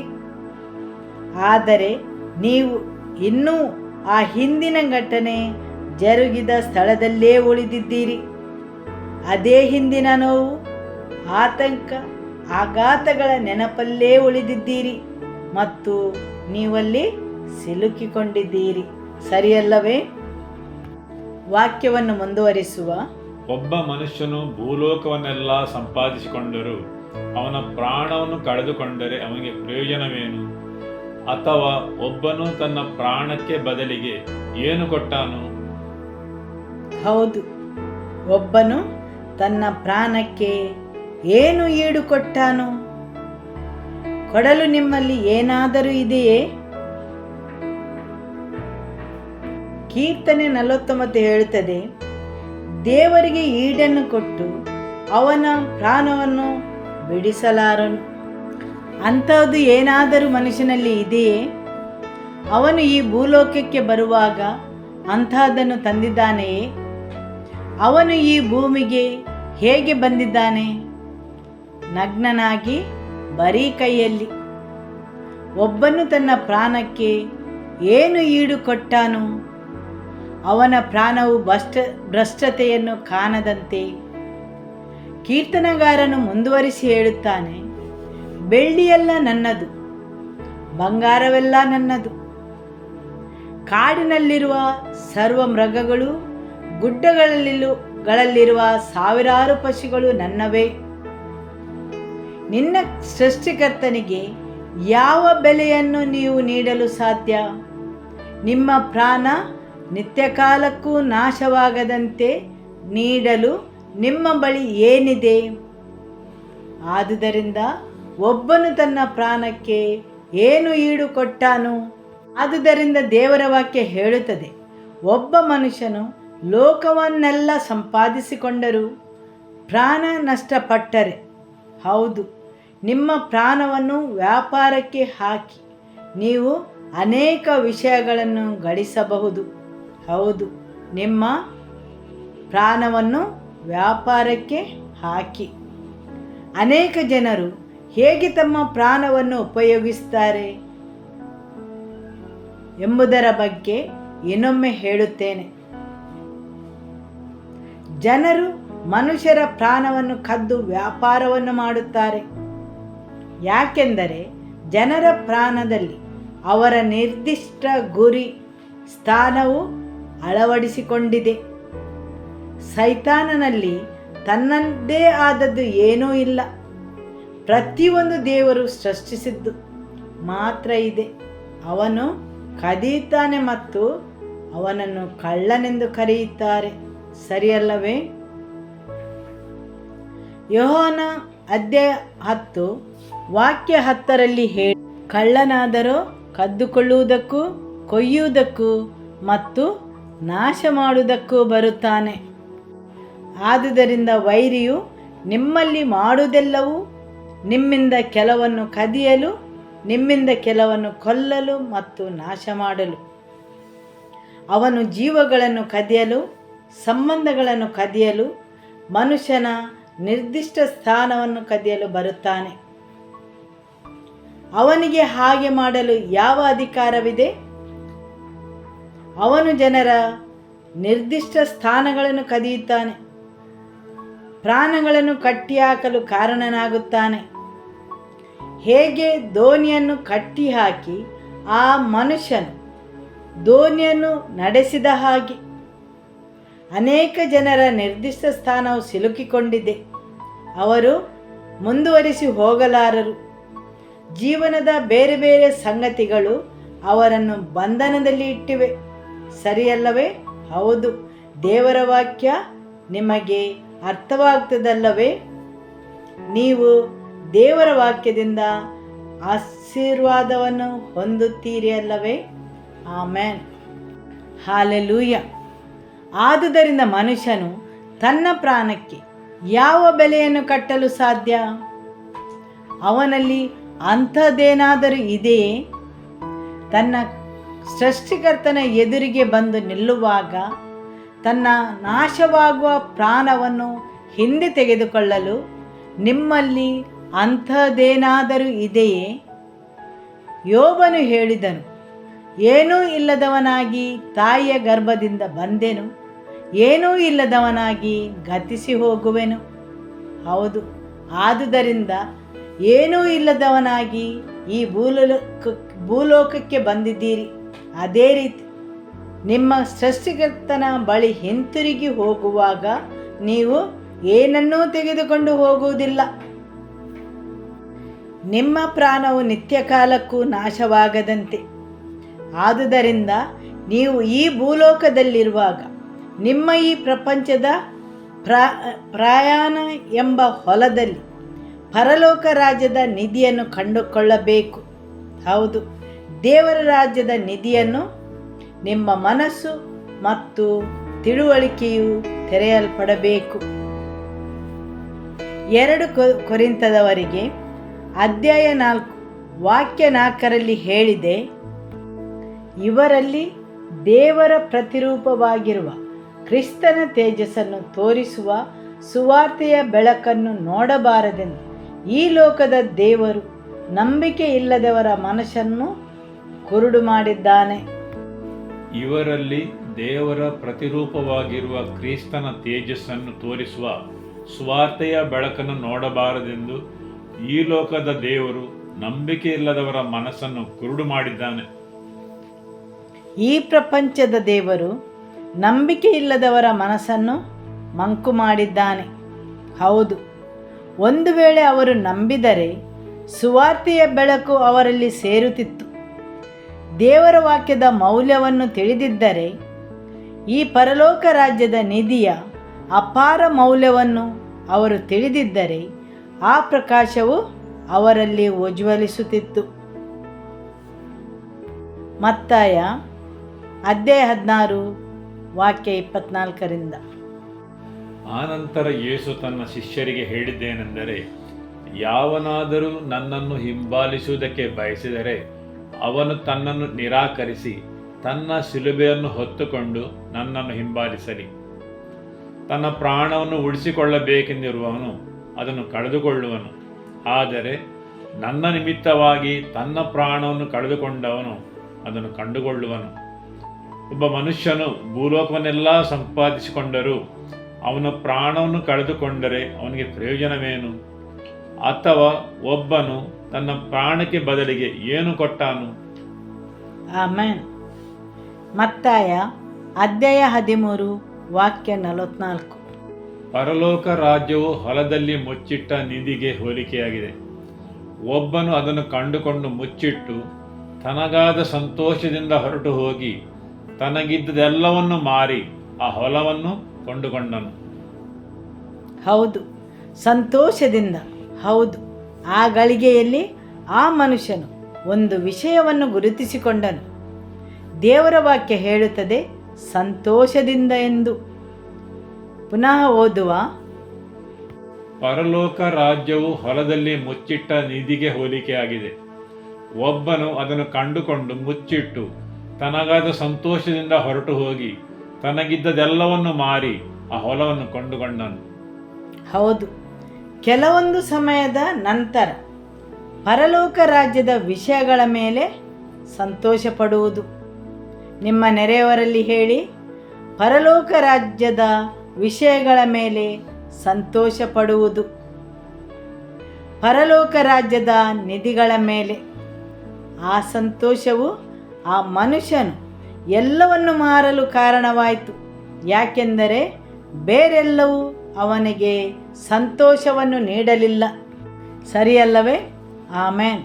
ಅಕಸ್ಮಾತ್ತಾಗಿ ಪರಲೋಕ ರಾಜ್ಯದಲ್ಲಿರುವ ನಿಧಿಯನ್ನು ಅವನು ಕಂಡುಕೊಂಡನು ಮತ್ತು ಅವನು ಅದನ್ನು ಅರಿತು ಅದರಲ್ಲಿ ಪರಲೋಕ ರಾಜ್ಯದ ವಿಷಯಗಳಲ್ಲಿರುವ ಸಂತೋಷದಲ್ಲಿ ಪಾಲುಗೊಂಡಾಗ ಬೇರೆಲ್ಲವೂ ಅವನಿಗೆ ಕ್ಷುಲ್ಲಕವಾಗಿ ಕಂಡಿತು. ಬೇರೆಲ್ಲದರ ಮೌಲ್ಯ ಇಳಿಮುಖವಾಯಿತು. ಒಂದು ಸಮಯದಲ್ಲಿ ಯಾವುದನ್ನು ಅವನು ಅಮೂಲ್ಯವೆಂದು ತಿಳಿದಿದ್ದನೋ ಅದೆಲ್ಲದಕ್ಕೆ ಯಾವುದೇ ಮೌಲ್ಯ ಇಲ್ಲದಂತಾಯಿತು. ಪರಲೋಕ ರಾಜ್ಯವನ್ನು ಹಿಡಿದಿಟ್ಟುಕೊಳ್ಳುವುದು, ಅದರಲ್ಲಿ ಪಾಲುದಾರರಾಗುವುದು ಅವನಿಗೆ ತುಂಬ ಮೌಲಾಧಾರಿತವಾಯಿತು. ಅವನಲ್ಲಿರುವ ಬೇರೆಲ್ಲ ಆಸ್ತಿ ಅಥವಾ ಗಳಿಗೆಗಳಿಂತ. ಆಮೇನ್. ಅಕಸ್ಮಾತ್ತಾಗಿ ಅವನ ತಿಳುವಳಿಕೆಯು ತೆರೆಯಿತು. ಹೌದು, ಆ ಸಂತೋಷ. ಯಾಕೆಂದರೆ ಪರಲೋಕ ರಾಜ್ಯದ ಸಂತೋಷ. ದೇವರ ವಾಕ್ಯ ಹೇಳುತ್ತದೆ ನೆಹೆಮೀಯನ ಗ್ರಂಥದಲ್ಲಿ, ಯೆಹೋವನ ಆನಂದವೇ ನಿಮ್ಮ ಬಲವಾಗಿದೆ ಎಂದು. ಪರಲೋಕ ರಾಜ್ಯದಲ್ಲಿರುವ ಸಂತೋಷದಲ್ಲಿ ಅವನು ಪಾಲುದಾರನಾದಾಗ ಬೇರೆಲ್ಲ ವಸ್ತುಗಳು ಅವನಿಗೆ ನೀಡುವ ಸಂತೋಷವು ಕ್ಷುಲ್ಲಕವೆನಿಸಿತು. ಆಮೇನ್. ಕೀರ್ತನೆ 119 ವಾಕ್ಯ 162. ಒಬ್ಬನು ತಾನು ಸಂಪಾದಿಸಿದ ದೊಡ್ಡ ಕೊಳ್ಳೆಯಲ್ಲಿ ಹೇಗೋ ಹಾಗೇ ನಾನು ನಿನ್ನ ನುಡಿಯಲ್ಲಿ ಆನಂದಿಸುತ್ತೇನೆ. ನಾನು ಆನಂದಿಸುತ್ತೇನೆ ನಿನ್ನ ನುಡಿಯಲ್ಲಿ. ಹೇಗೆ ಒಬ್ಬನು ಸಂಪಾದಿಸಿದ ದೊಡ್ಡ ಕೊಳ್ಳೆಯಲ್ಲಿ ಆನಂದಿಸುವ ಹಾಗೆ. ಕೀರ್ತನಗಾರನು ಹೇಳುತ್ತಾನೆ, ನಾನು ಆನಂದಿಸುತ್ತೇನೆ ನಿನ್ನ ನುಡಿಯಲ್ಲಿ.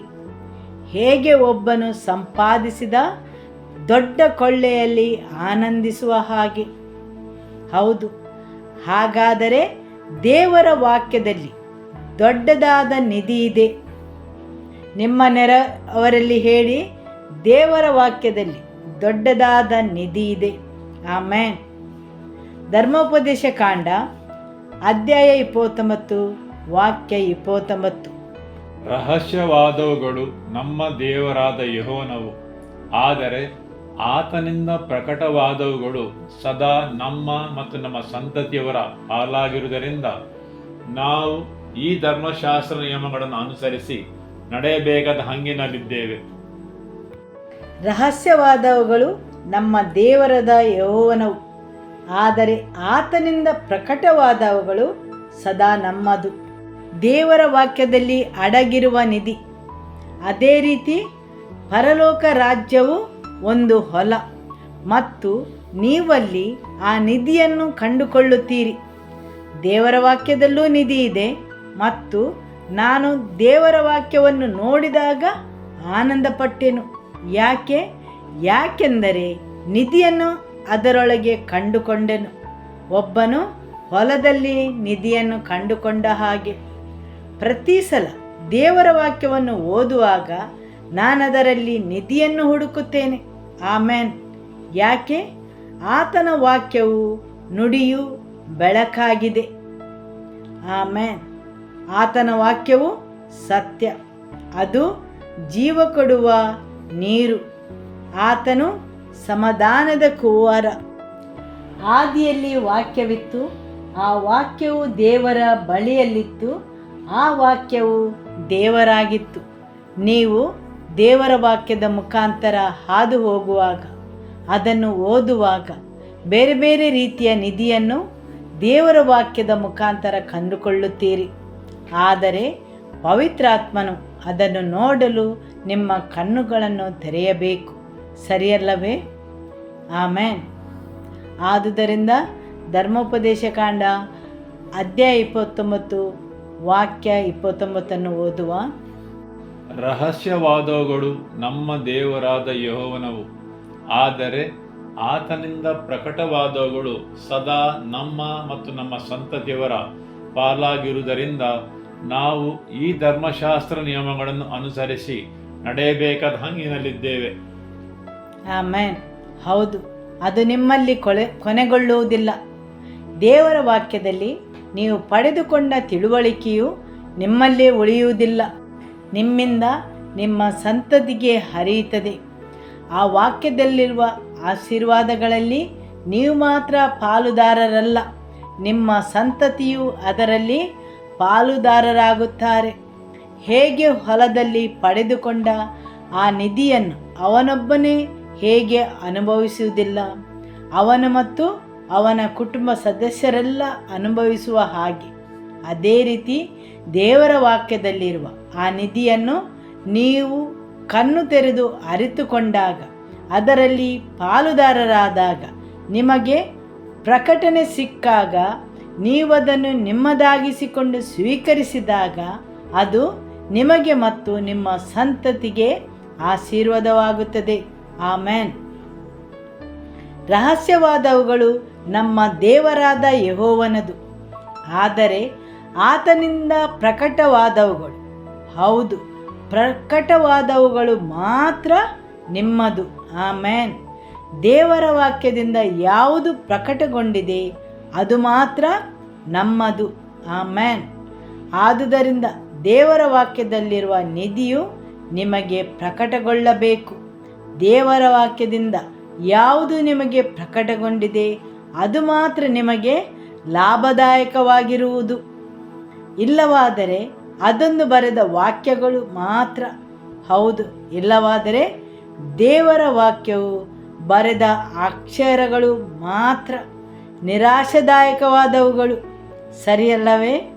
ಪವಿತ್ರಾತ್ಮನು ನಿಮ್ಮ ತಿಳುವಳಿಕೆಯನ್ನು ತೆರೆಯಬೇಕು. ಆ ವಾಕ್ಯವನ್ನು ತಿಳಿದುಕೊಳ್ಳಲು ಮತ್ತು ಆ ದೇವರ ವಾಕ್ಯದಿಂದ ನಿಧಿ ಹೊರಬರುತ್ತದೆ. ಹೌದು, ನಾನು ಆನಂದಿಸಿದೆನು. ಒಬ್ಬ ಮನುಷ್ಯನು ನಿಧಿಯನ್ನು ಕಂಡುಕೊಂಡ ಹಾಗೆ. ಹೌದು, ನನಗೆ ಯಾವುದು ಪ್ರಕಟಗೊಂಡಿತು ಅದು ನನ್ನಲ್ಲಿ ಮತ್ತು ನನ್ನ ಸಂತತಿಯಲ್ಲಿ ಉಳಿದುಕೊಳ್ಳುತ್ತದೆ. ಆಮೇನ್. ಹಾಲೆಲೂಯ.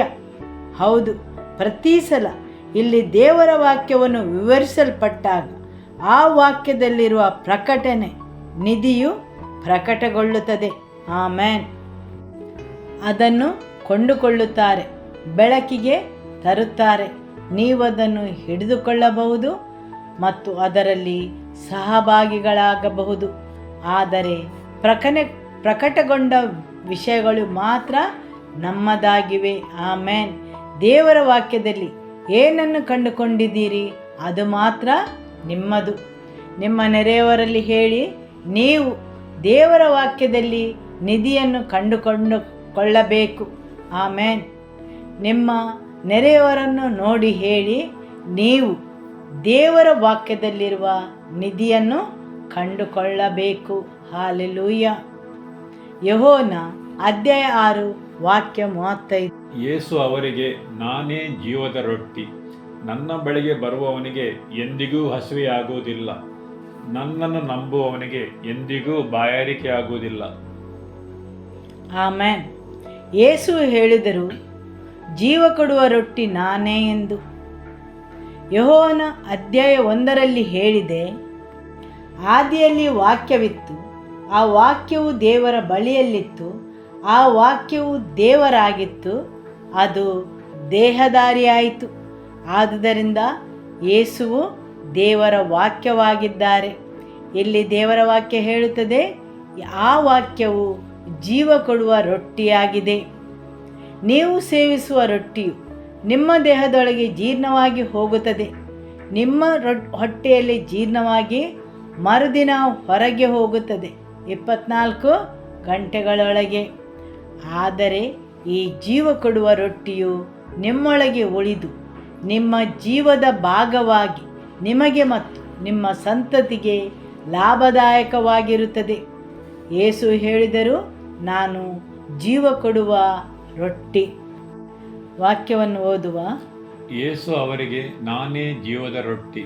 ನನ್ನ ಬಳಿಗೆ ಬರುವವನಿಗೆ ಎಂದಿಗೂ ಹಸಿವೆಯಾಗುವುದಿಲ್ಲ. ಹೌದು, ನಿಮ್ಮೊಳಗೆ ಹಸಿವಿದೆಯೇ?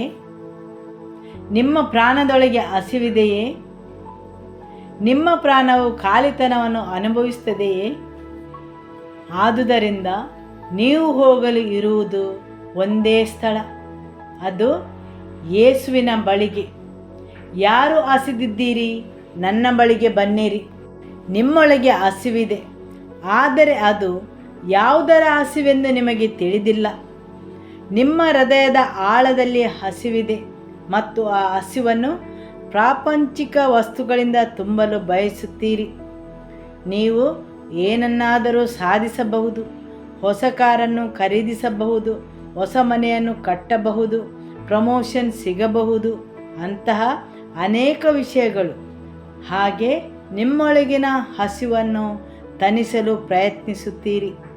ಆದರೆ ಯೇಸು ಹೇಳಿದರು, ಯಾರು ಹಸಿದಿದ್ದೀರಿ, ನನ್ನ ಬಳಿಗೆ ಬನ್ನಿರಿ.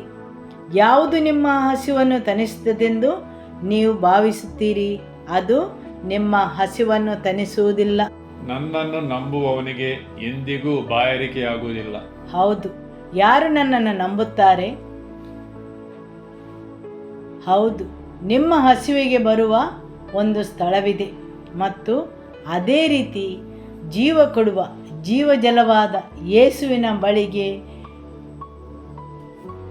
ಬಾಯಾರಿಕೆಗಾಗಿ ಬರಬಹುದು. ಆಮೆನ್. ಮತ್ತು ದೇವರ ವಾಕ್ಯ ಹೇಳುತ್ತದೆ, ಆವಾಗ ನಿಮ್ಮ ಬಾಯಾರಿಕೆಯು ತಣಿಯುವುದು.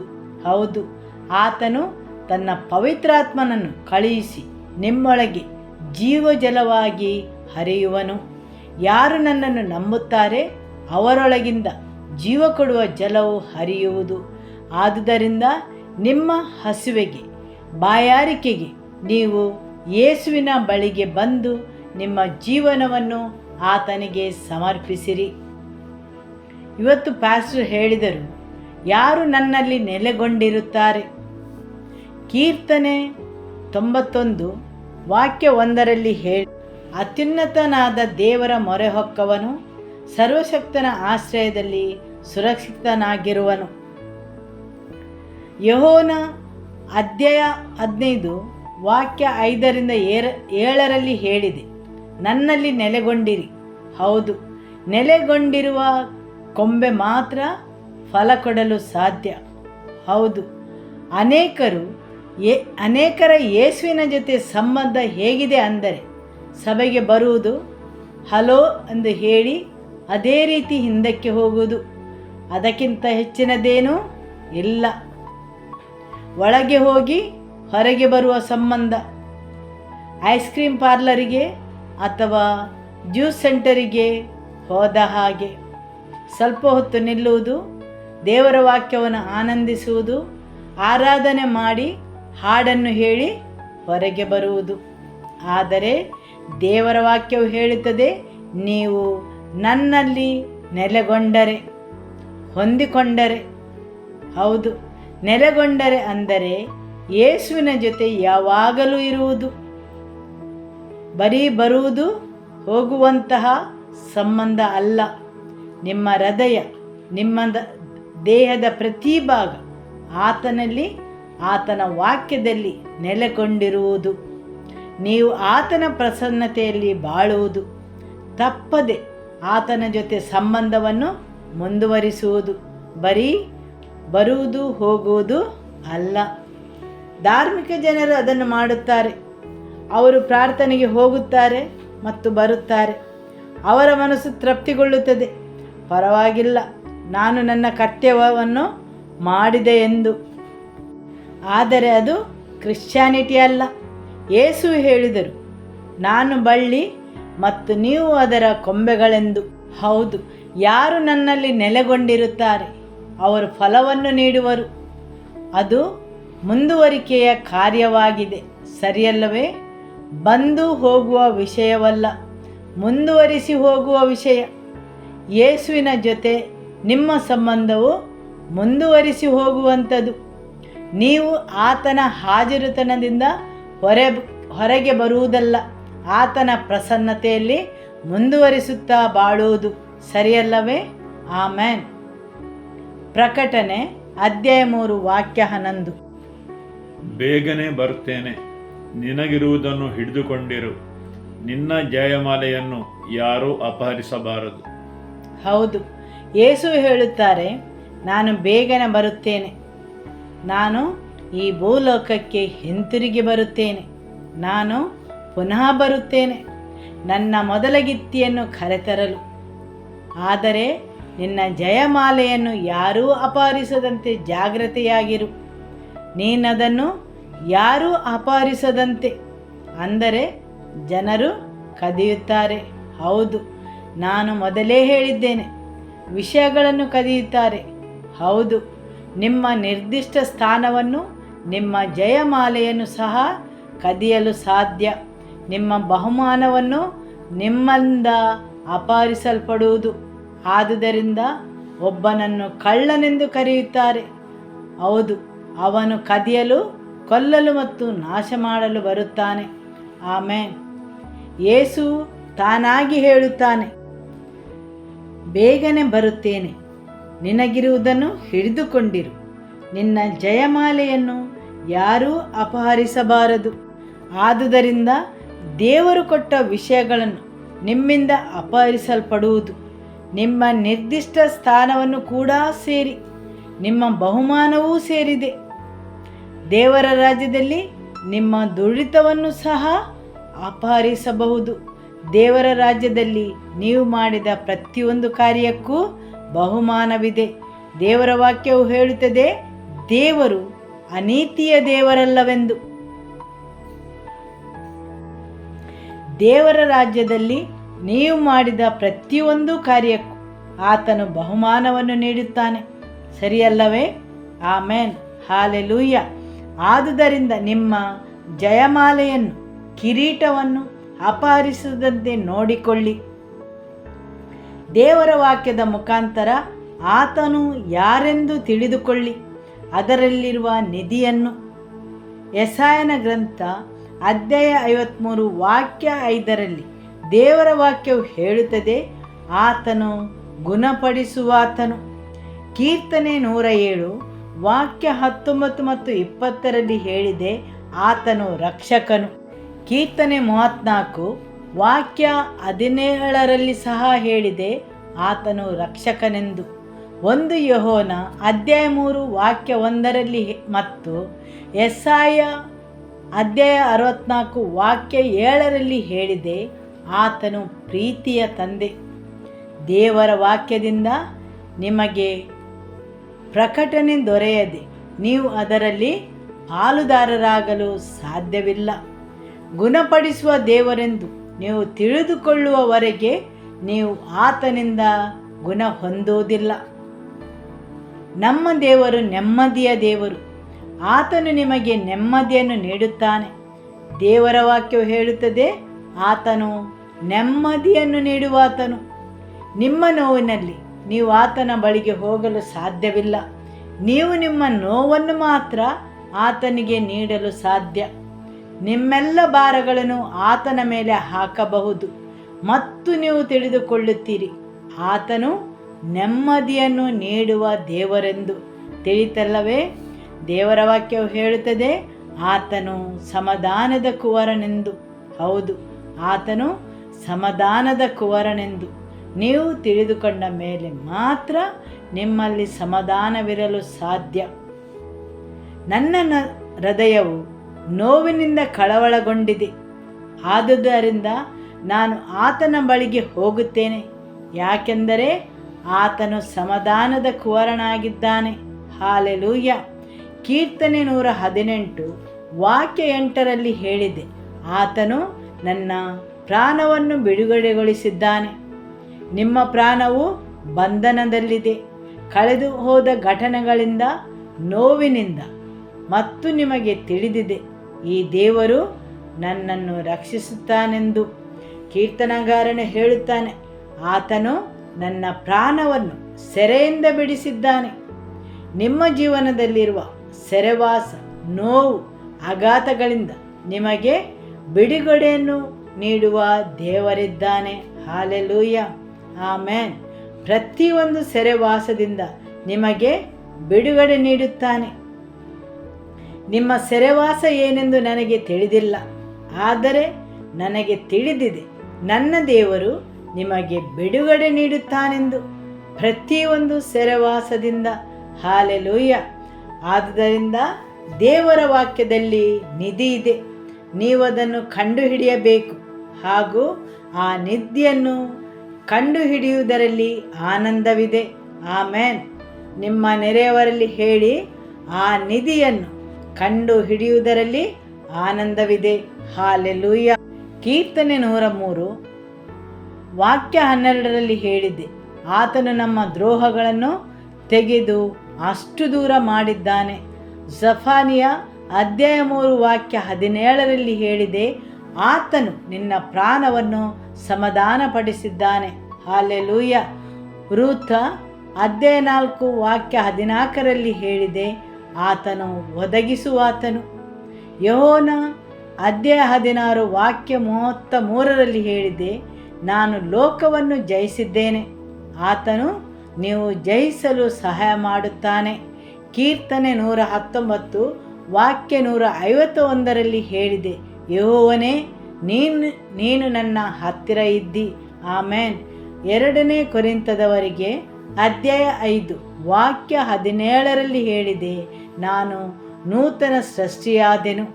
ವೈರಿಯು ನಿಮ್ಮ ಜೀವನವನ್ನು ಎಷ್ಟೊಂದು ಹಾಳು ಮಾಡಿದರು, ಆತನು ಪ್ರತಿಯೊಂದನ್ನು ನೂತನ ಮಾಡಿದನು. Hallelujah, amen. ಆತನು ಬದಲಾಗದ ದೇವರು, ಆತನು ಆರಂಭ ಮತ್ತು ಅಂತ್ಯ, ಆತನು ಸಂಪೂರ್ಣನಾದವನು, ಆತನು ಶಾಂತಿಯ ಕುವರನು, ಆತನು ಶಕ್ತಿಶಾಲಿಯು, ಆತನು ನಿತ್ಯನೂ ಸತ್ಯ ಶಾಶ್ವತನೂ ಆಗಿದ್ದಾನೆ. ಪವಿತ್ರಾತ್ಮನು ಬರುವಾಗ ಆತನು ನಿಮ್ಮನ್ನು ಬಲದಿಂದ ತುಂಬುವನು. ಆದುದರಿಂದ ಇವತ್ತು ಈಗ ನಿಮ್ಮನ್ನು ಬಲದಿಂದ ತುಂಬಿಸಲು ಪ್ರಾರ್ಥಿಸಿರಿ. Hallelujah, amen. ದೇವರ ವಾಕ್ಯಗೋಸ್ಕರ ಸ್ತೋತ್ರವನ್ನು ಸಲ್ಲಿಸುವ ಯೇಸುವೇ ಸ್ತೋತ್ರ. Hallelujah. The Lord shall build his church and the gates of hell shall not prevail against it. Amen. Hallelujah. Continue to build every life in this place, Lord. Continue to fill their lives with good things, Lord, with precious and pleasant things, Lord. Every life in this place, we bring them under your blood and lordship, Lord. Everyone under the sound of the voice, we bring their lives under your blood, Lord. Surround your children with your mercy and with your goodness, Lord. Oh, you show them the paths of life, Lord. In your presence, Lord, there is fullness of joy. Surround the lives of your people with your goodness and mercy, Lord. Oh, may there be sounds of rejoicing and gladness in their houses, Lord. The voice of melody, Lord. Into your hands I entrust every life, Lord. Continue to build them up, Lord. Continue to transform their lives, Lord. Continue to fill them with good things, Father, for your glory. Jesus' name. Amen. May the love of God the Father, may the peace of our Lord Jesus Christ, and the fellowship of the Holy Spirit be with you all. Go in the peace of the Lord be with you. Shalom.